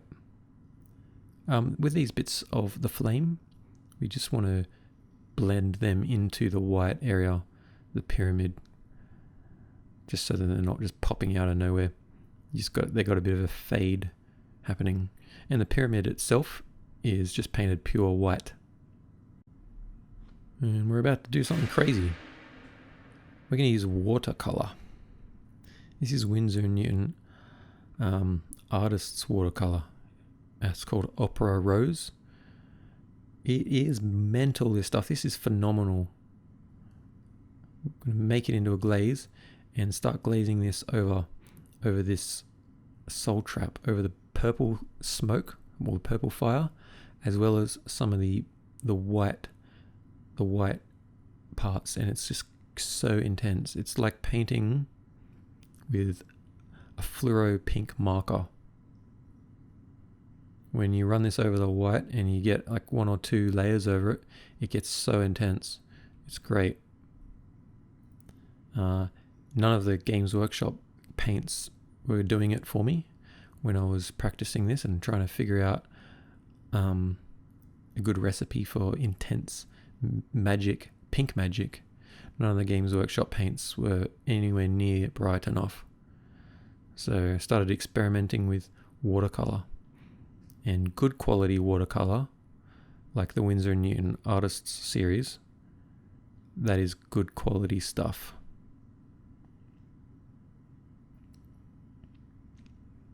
So always keep in mind while we're painting magical things like this, that there needs to be a very pure white source. And I've decided that pure white source is going to be the pyramid itself. It's not going to be underneath or between the pyramid and his hand. That is going to be some kind of pink fire or pink heat or something cast by the white pyramid, which basically isn't going to have much painting done to the pyramid at all. We just don't want to touch it. We want to leave that as pure white as possible. Don't need to. It's the work around that white which is going to make a difference. So when you start layering up this pink, you watch how intense it gets. It just gets more and more vibrant, which is what we want when we're creating this magic. We want over the top intensity and over the top vibrancy. That's what we're after. So one thing to note when you're using watercolor is watercolor can be reactivated. And what that means is it's never fully cured until you seal it. So if you wet it with water or more paint, the paint comes alive again. So now we're using ceramite white, and we're just cleaning up this pyramid a little bit, and it's actually mixing with the pink watercolor that has already dried. But because we're painting a wet paint over it, it's mixing it in. And that's both a good and a bad thing. It's good because we can kind of blend it and get some really nice blending, almost in sort of a wet blending style. But can also be bad if you go a little bit overboard, and it will rub off that pink paint that we put down. So you got to be careful that you don't take it away. Going to go back to some blue violet here, or Gene Steeler purple if that's what you want. And we're cleaning up a bit of this purple smoke. It's really cool, this smoke, when you've got the pink, that intense pink in the recesses, and the purple on the raised surfaces. It's just looks really magical. So we're going to keep that theme. Now we're going to switch to Xerios purple, which is a little bit darker, and move closer towards the tip of the smokes, as well as this bit here where it's a little bit thicker. And we're doing this for a pretty important reason. We're framing this magic now. We have 3 stages. I believe that there's 3 stages to creating this kind of magic glow. Not the glow itself, just the magic the magic source. You have the intense white core, I suppose. Then you have the intense color surrounding or framing that white core. And then you have the dark silhouette behind that color, which frames the color. So you have the white, again, you have the white at the core, then surrounding that, you have the intense color, and then surrounding that, you have whatever dark stuff you can put to frame it. So here we're darkening the smoke with Abaddon Black. We've also got those dark fingertips holding the magic, and they've been silhouetted. So imagine if there's a person standing in front of a sunset, that person goes black. He becomes silhouetted. He doesn't remain colored. So these fingertips need to be dark. They basically already are dark, and same with these little thick bits of smoke.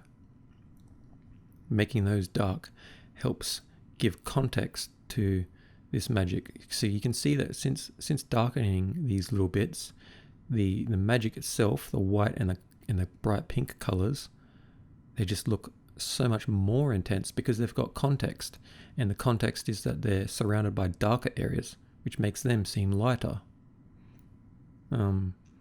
This is sort of my theory that I've kind of come up with while just playing around with plasma glow and this kind of thing.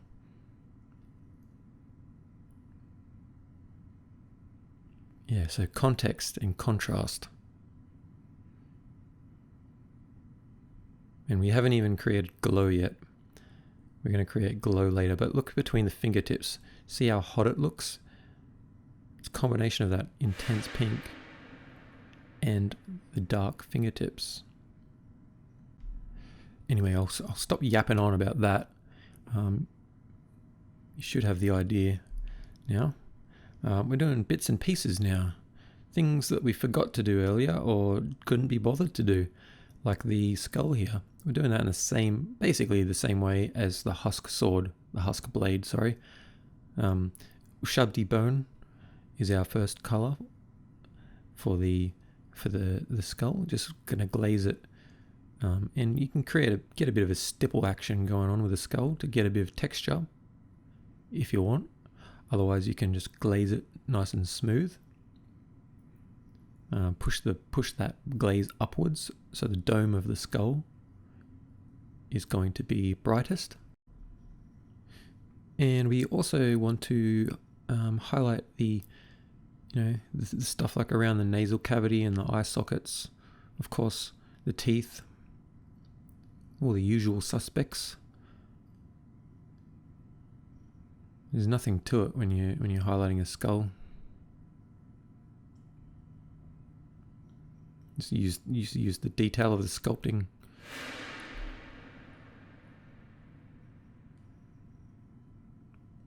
Now we're just going to thin down some screaming skull and push the highlights. Same as the husk blade.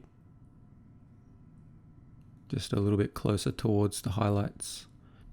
Working towards the dome of that skull. The cranium.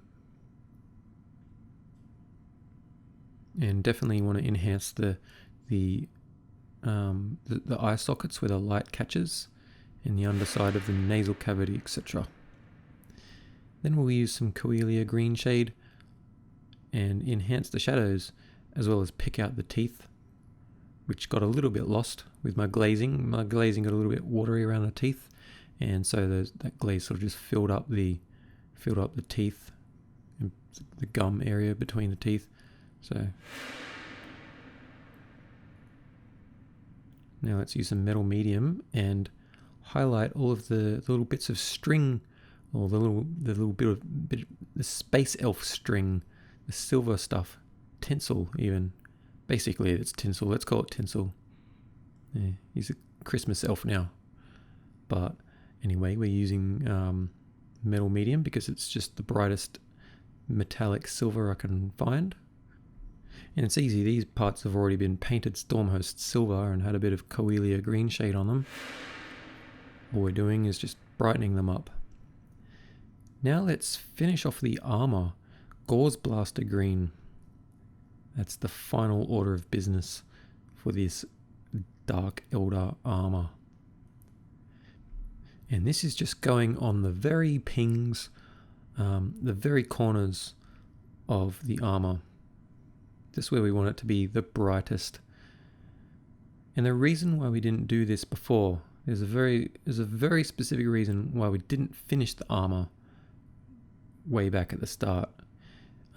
Because we're putting this highlight on the very corners and the very edges of the armor, those areas are very susceptible to being touched by our hands while we're painting the model.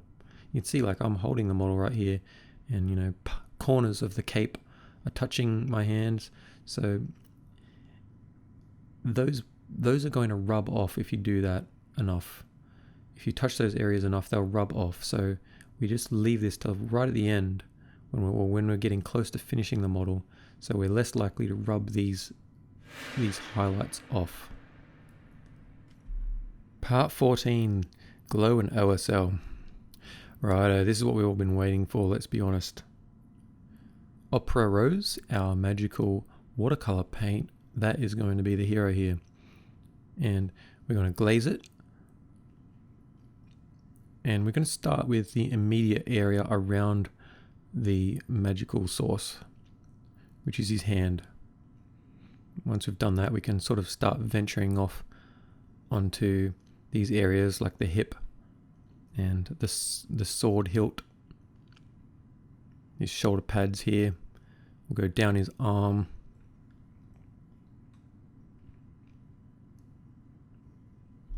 And it's really important that we start off really thin while doing this. We don't want to go too heavy and go and do too much. We can always add more layers, but it's difficult to take layers off if we go too far. So just a little bit and add more when we need to. We're going to mix a tiny little bit of ceramite white with that Opera Rose. What we're going to do with this is we're only going to add some edge highlights around the model where the glow is going to catch on the edges, on corners and things like that. And the reason for this is it's basically a pre-highlight. We want to lighten up this area where it's glowing, but we definitely don't want to be glazing any of this kind of white or even white mixed with Opera Rose. We don't want to glaze that over the armor. No way do we want to do that. That is going to wreck it. That's going to leave chalkiness everywhere, and it's going to totally cheapen our glow effect. Let's put it like that. It's going to wreck it. It's going to make it look pasty. So very important that this color, this ceramite white and pink mix, is only used on edge highlights, like the tip of the nose here on this little face, and the lip, and any kind of little sharp bit on the forehead, whatever, these little points on the breastplates here. And we're going to take that a step further right now with ceramite white by itself, and we're really enhancing these edge highlights. But remember, don't put it in the panels anywhere, just put it on the edges that are facing the soul trap, which is the power source.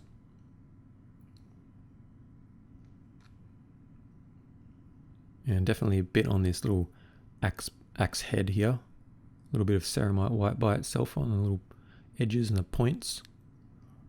And this, as I said before, this is a pre-shade. And it's a pre-shade for this. We're going back to Opera Rose, and it's just by itself. There's no white mixed with it. Very important. There's no white mixed with it, just water. And we're glazing back over our OSL, our object source lighting area. And you watch as this goes over the white areas like this, it just picks it up and intensifies it. See that little bright pink bit there on that belt buckle?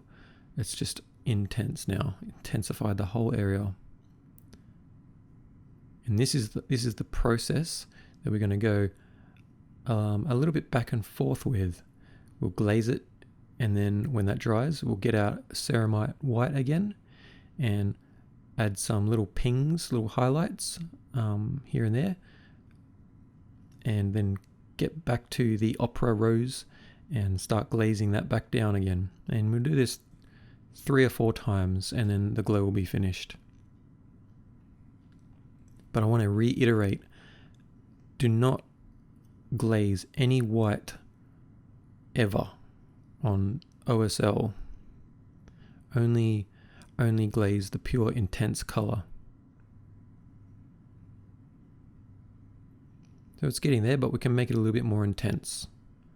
So we just keep on adding layers of glaze and layers of white pre-shade.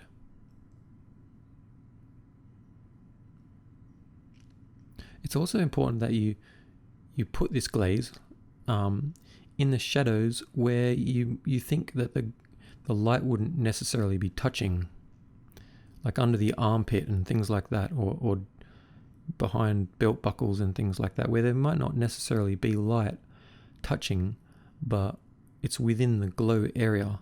So you will lose the effect if there are parts in the glow area that aren't pink.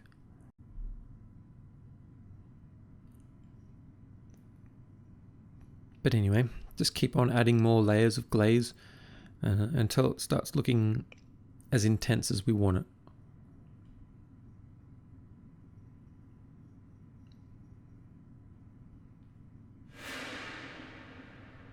Back to ceramite white to enhance some of these swirly bits that are in the immediate area next to the glow. These areas should be more intense than the glow on the body because they're right next to the soul trap. As well as these bits here on the shoulder, they need a little bit more. They need a little bit more pink. So you can see on the side of that shoulder bit there, that's just green. It's not getting any pink. So let's pre-shade it with a bit of white on the edge, and then we'll get back to glazing it with opera rose. And that's all there is to it. That's how you do glow. And it was a challenge to come up with a way of making a bright pink power source and making it effective over a dark green armor. But you just gotta have a think about what you're doing and give it a go. The very final stage of the armor, we're just going to use some ceramite white and just add a few little pings here and there. Pick out some of these swirls on the very tips where we're going to catch a little bit of extra light. These breastplates, they're basically like arrows pointing at the head, like, hey, look at me, look at my face, which is a good thing. That's what we want. We always want to try and draw attention to the face of the model. So let's just make those as bright as we can. Just ping out the very points of the face. Part 15, color adjustments. Let's change the color of the soul stone. Let's make it pink like this. All we're going to do is use opera rose and glaze it over each of the soul stones. Just don't get it on the white shine, otherwise you'll have to redo the white shine. So we made that soul stone, the soul trap, we made that pink and the glow. So having those stones as purple is clashing a little bit. So you can see when they've been made pink, they work much better with the model and with the soul trap. And I just want to say that there's been no color correcting at all on this footage. This is just what it looks like raw. So I put it all down to that opera rose color. Beautiful paint.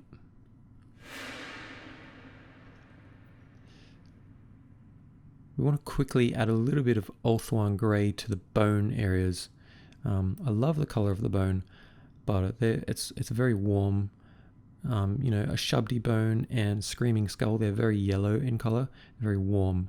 So Ulthuan grey is a very light blue grey color. It's very cold. So by adding a little bit of Ulthuan grey to these areas, just makes the bone areas just a little bit colder. Puts them in a little bit more of a cold spectrum, like the rest of the model, which is very, very dark green color. The only exception being that hot pink color. So we're at the end of the model where we're kind of looking over it and going, this color needs a bit of adjustment. That color needs a bit of coldness added to it, and all you got to do is just glaze a little bit of something into it, something that it needs, just to change the hue or the color properties of it to some degree. Adding a little bit to the skull here of Ulthuan grey, and you can see it's starting to relate more with the face and the head, which is predominantly Ulthuan grey. Going to do the same thing here with the dead skin cloth. It already has Ulthuan grey in it, but we want a little bit more. So we're going to have these three areas that are very similar: the bone, the skin of the face, and the dead skin of this cloth. They're all very similar, but they're all slightly different, and they all have a few things in common with each other. They've all got Coelia Greenshade, or Ulthuan Grey, or Incubi Darkness, Rakarth Flesh. All of those things, they've all got them in common. They actually all have a base of Rakarth Flesh, but they're all slightly different.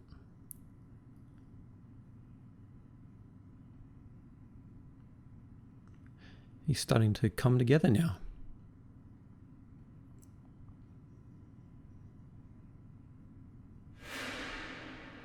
Once again, we're going back to Coelia Greenshade for the gold. We just want to make that gold a little bit more green again. And I've had a bit of a relationship with this gold. I mean, I've been making it green and then highlighting it back away from the green, and then introducing a bit more green back and forth. But like I said before, we're in the color adjustment stage, where at the end of the model I like to look over it and just tweak the colors. Just tweaking, that's all we're doing. And I've decided that the gold needs a little bit more green.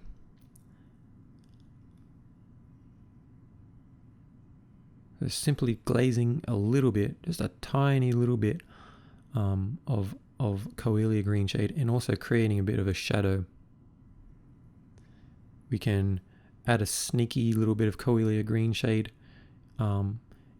between the gold ring and the soul stone as well, here and there if we need to, just like that.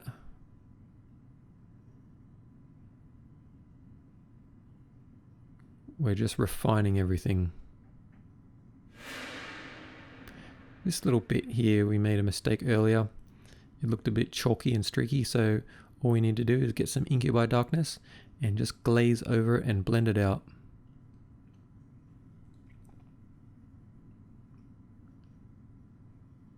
Just being very careful, making sure we don't muck it up and don't get any more streaks.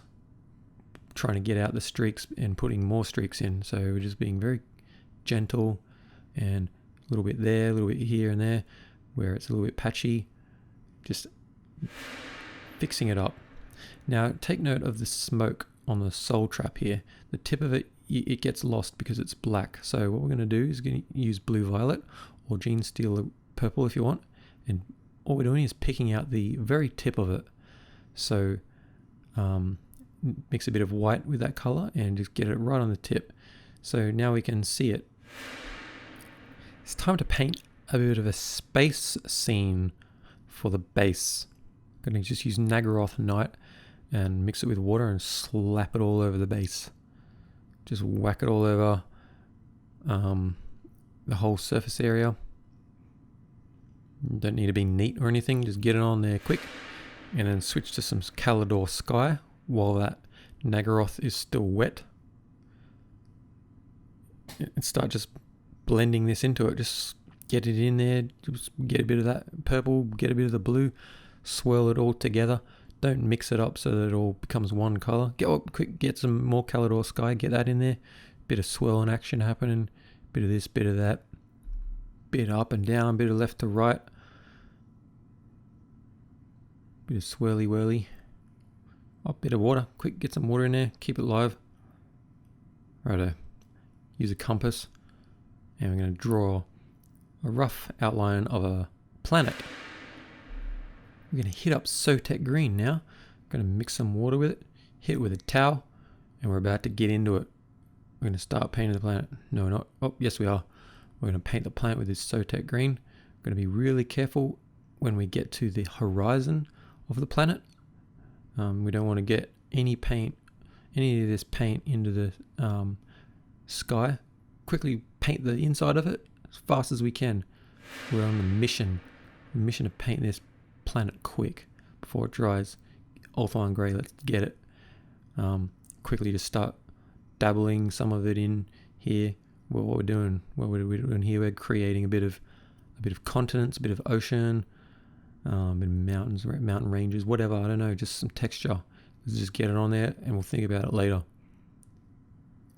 Oh, we're going to wipe it off. We weren't happy with that. We're happy with it now though. Getting some dots happening, getting some randomness. We want a randomness to do the talking here. Because I don't know what I'm doing. Painting a planet. I've never painted a planet before. Let's just see what happens. Let the planet paint itself. Oh, it's going all over the place. We need something to hold it down. Maybe we need to move it over a bit. Gonna get some Kalador Sky. Get a bit of that color in there. Don't really know why. We're just doing it.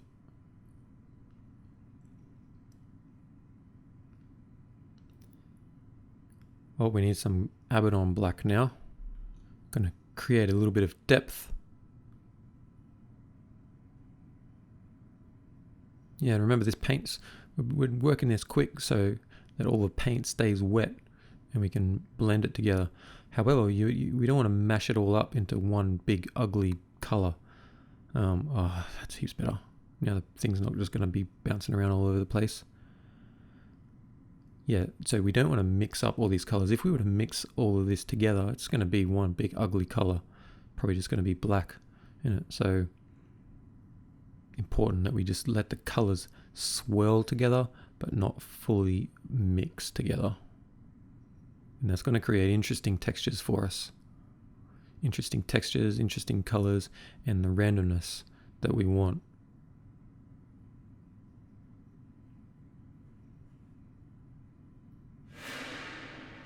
Now we're going to use Kalador Sky, and we're going to paint some of this into the sky, like a bit of a blue haze.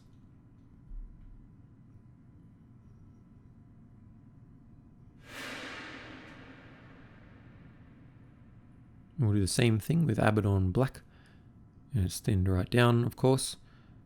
And this is enhancing some of the darkness of the space. We want the edges of this base to fade to black. Oh, have a go at this bloke. Check him out. He's just at 1,000,000 miles an hour here. He's just doing a glaze over the planet. Oh no, we're doing a glaze over the entire base. We're pulling the colors together because that Sotek Green is a little bit green, aqua color. So just smash some Kalador Sky and a little bit of black over it all. And pulls it all together. We'll get a bit of Xenos purple. happening in the sky, and that's going to be the beginning of our pink cloudy nebula. It's going to be a bit of a feature of this base, I think.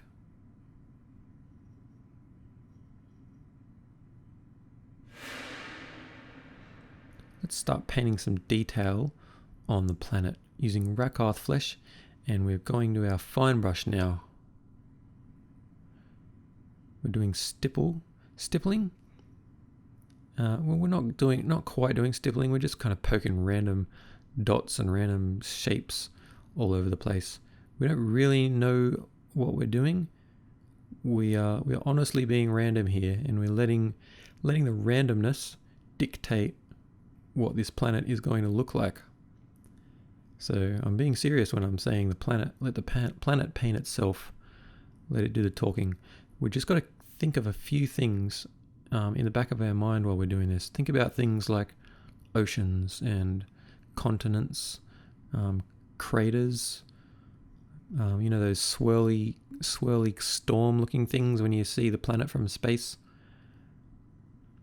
All those sorts of things. Just think about them while we're doing this randomness, and they'll start sort of shining through. You'll start seeing them in the random patches that we're creating.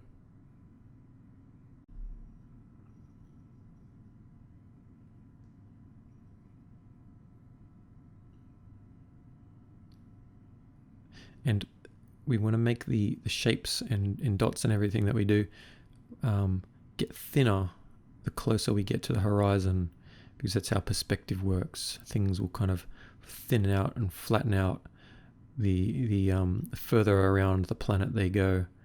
But as you get more towards the center down here, shapes can be a little bit more 2D looking and sort of face on, front on.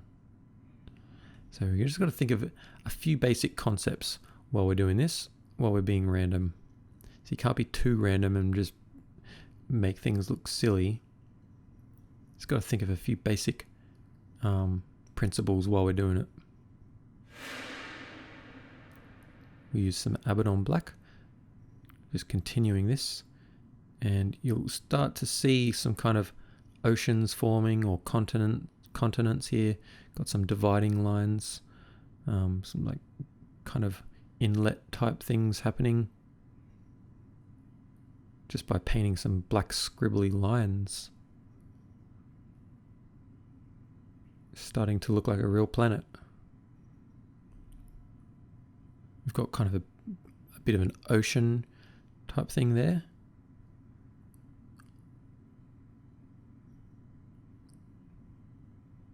And back to Rakarth flesh, and this is very thinned down, almost like we were going to use a glaze, but we're stippling.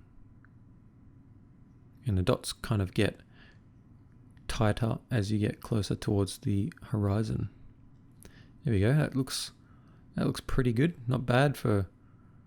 I mean, it only took me probably took me like less than half an hour to paint that. And then we're going to paint something like this.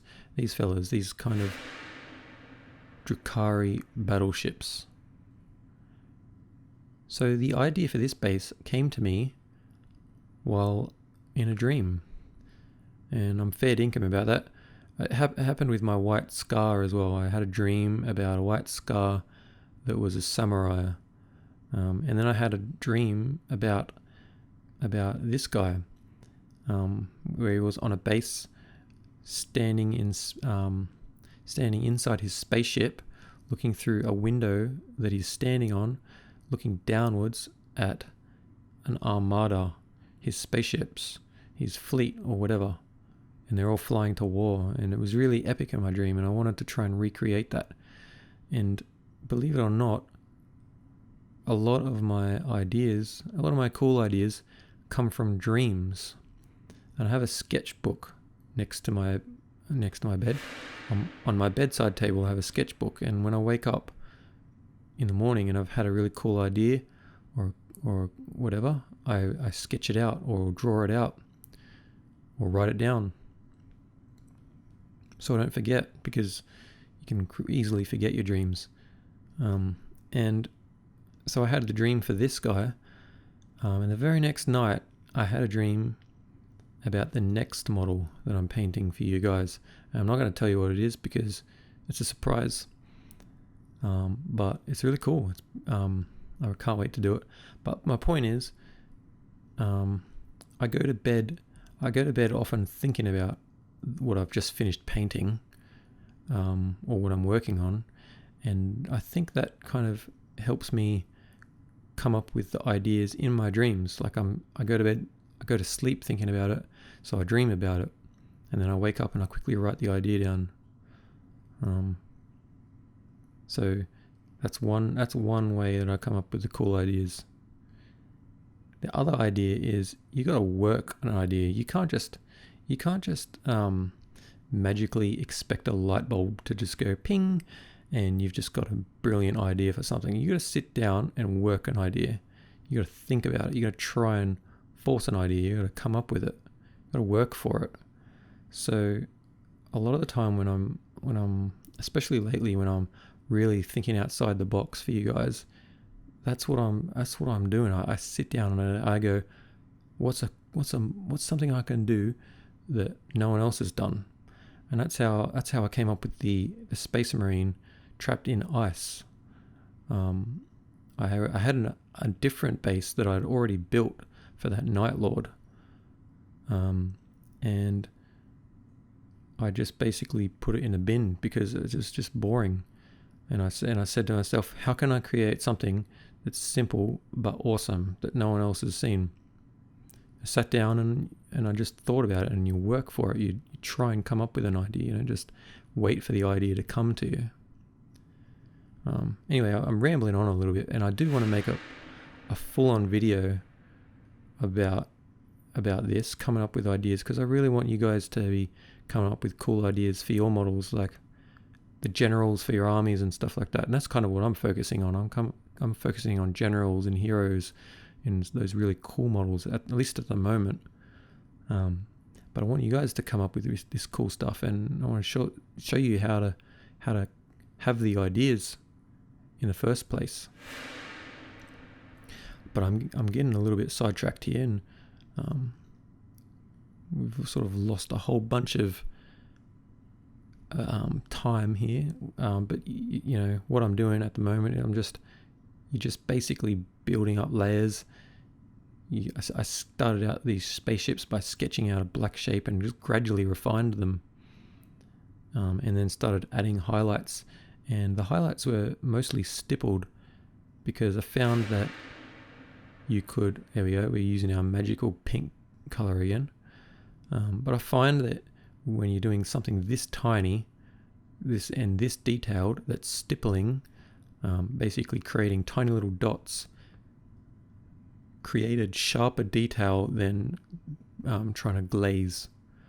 Because when you're glazing, you're kind of moving puddles of wet paint around, and that's hard to get a sharp line. So when you're creating, if you want to have a go at this sort of freehand, this kind of really detailed, tiny freehand, stipple the detail and basically work like a printer, where a printer prints on paper with tiny little dots and kind of creates an illusion of something.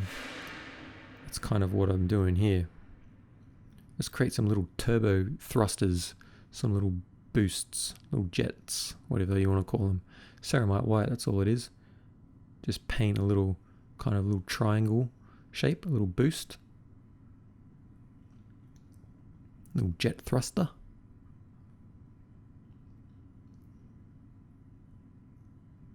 And then we'll thin it down and just glaze around it.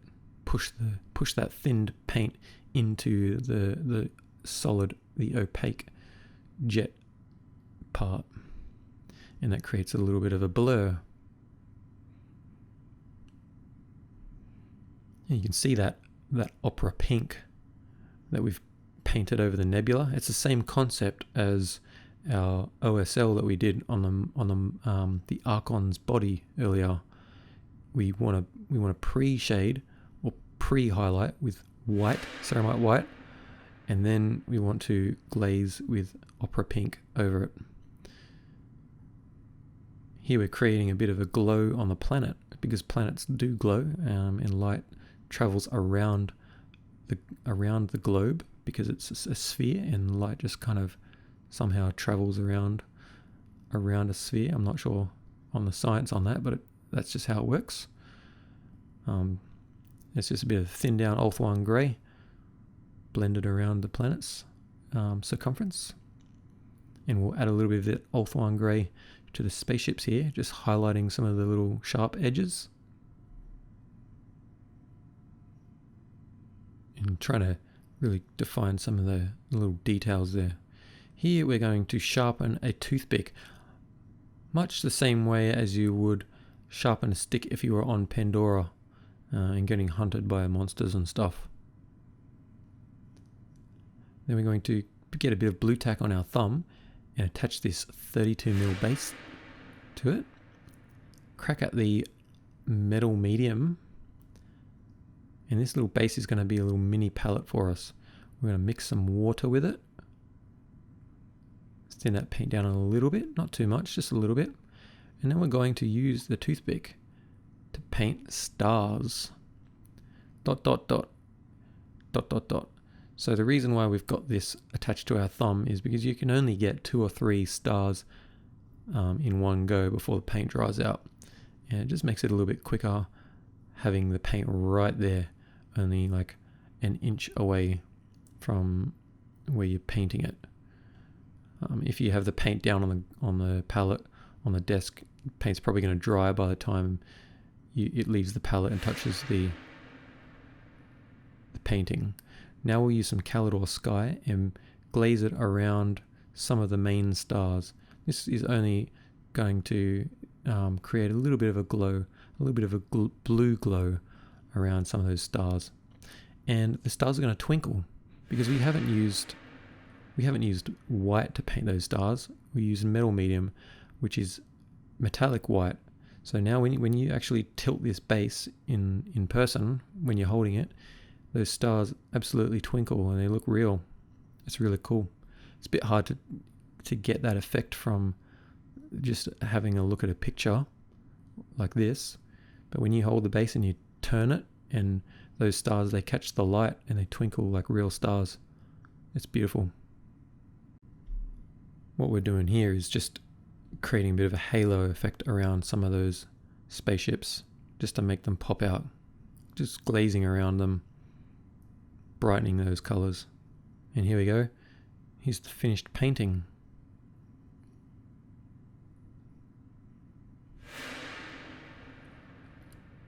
We need to paint the edges of this panel.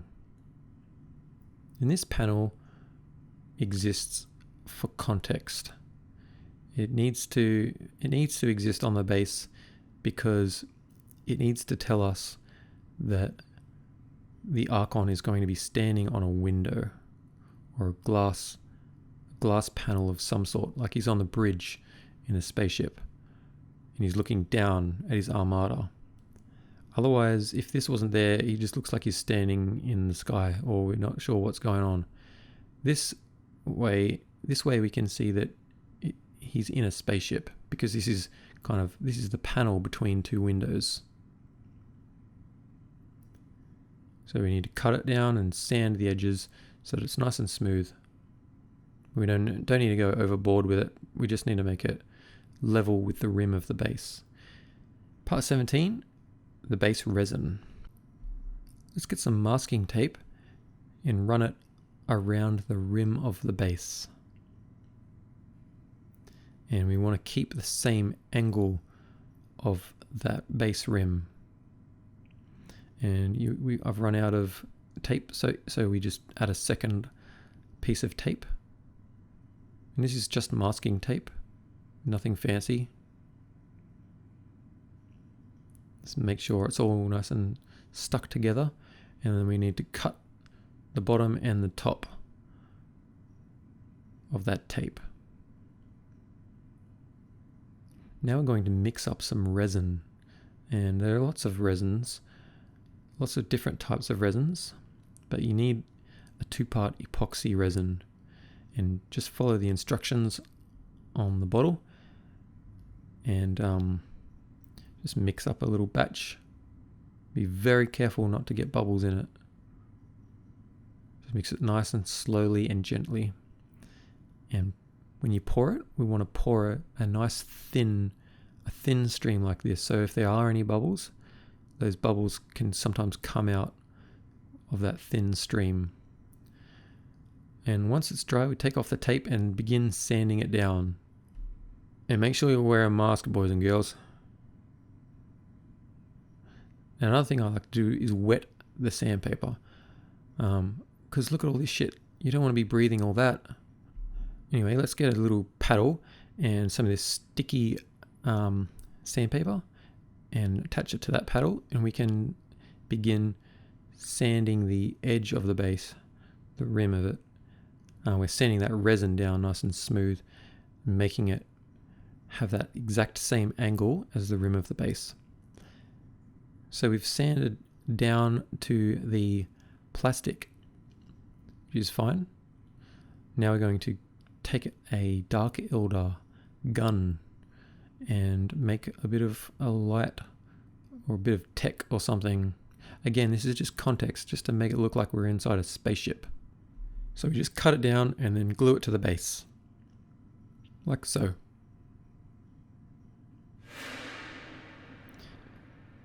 At this point, we need to varnish the model.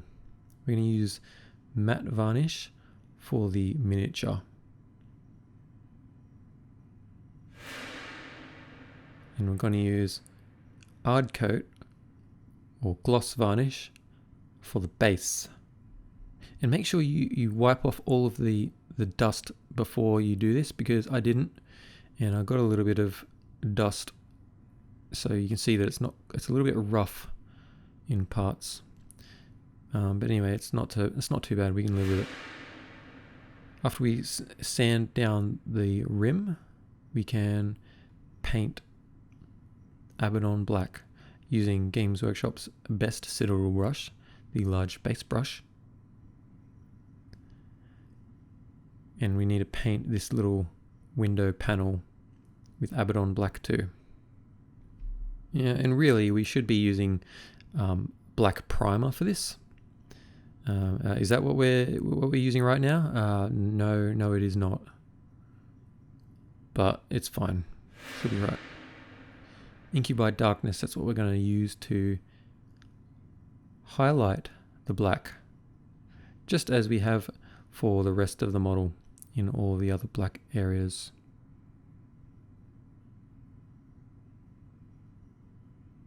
Highlight around these edges and try and sharpen them up, and then we can glaze them out towards the black, just to create a little bit more of a smooth blend, a bit of transition. And then Thunderhawk Blue, of course, as the next stage for the black highlight. We're going to paint this little thing here to look like a light, kind of like, I guess, like in the Death Star. That's kind of what I'm imagining. This is kind of, the Star Wars is kind of an influence for me with this.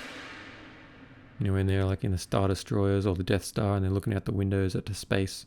It's kind of what I was thinking when I was doing this. So ceramite white, that's what we'll use to paint this light. We're not going to go too hard on this light, by the way. We don't want to make crazy glow coming off it or anything.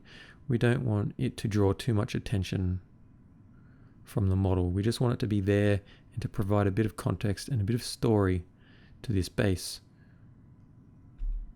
for those who are kind of interested in looking into the story of a model. So just little highlights, little white highlights on the black as well, popping those corners out, making them look a little bit shiny.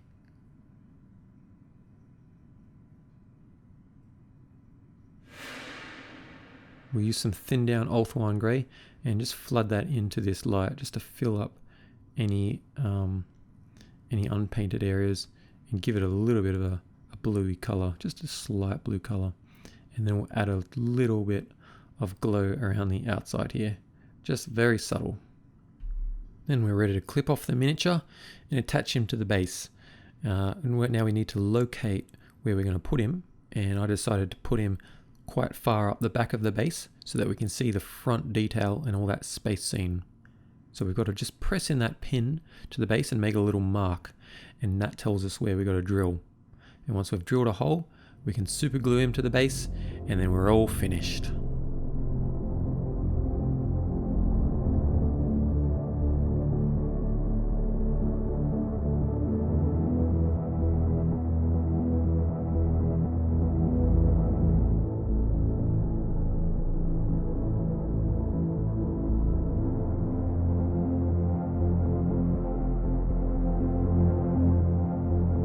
My friends, because of you, I'm able to create models like this. I'm able to film them and produce them into videos and to teach you my ways.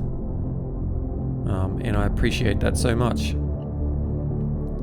And because of you guys, each model I create is getting better and better. And I can't wait to show you what's next. Until then, happy painting and hooroo!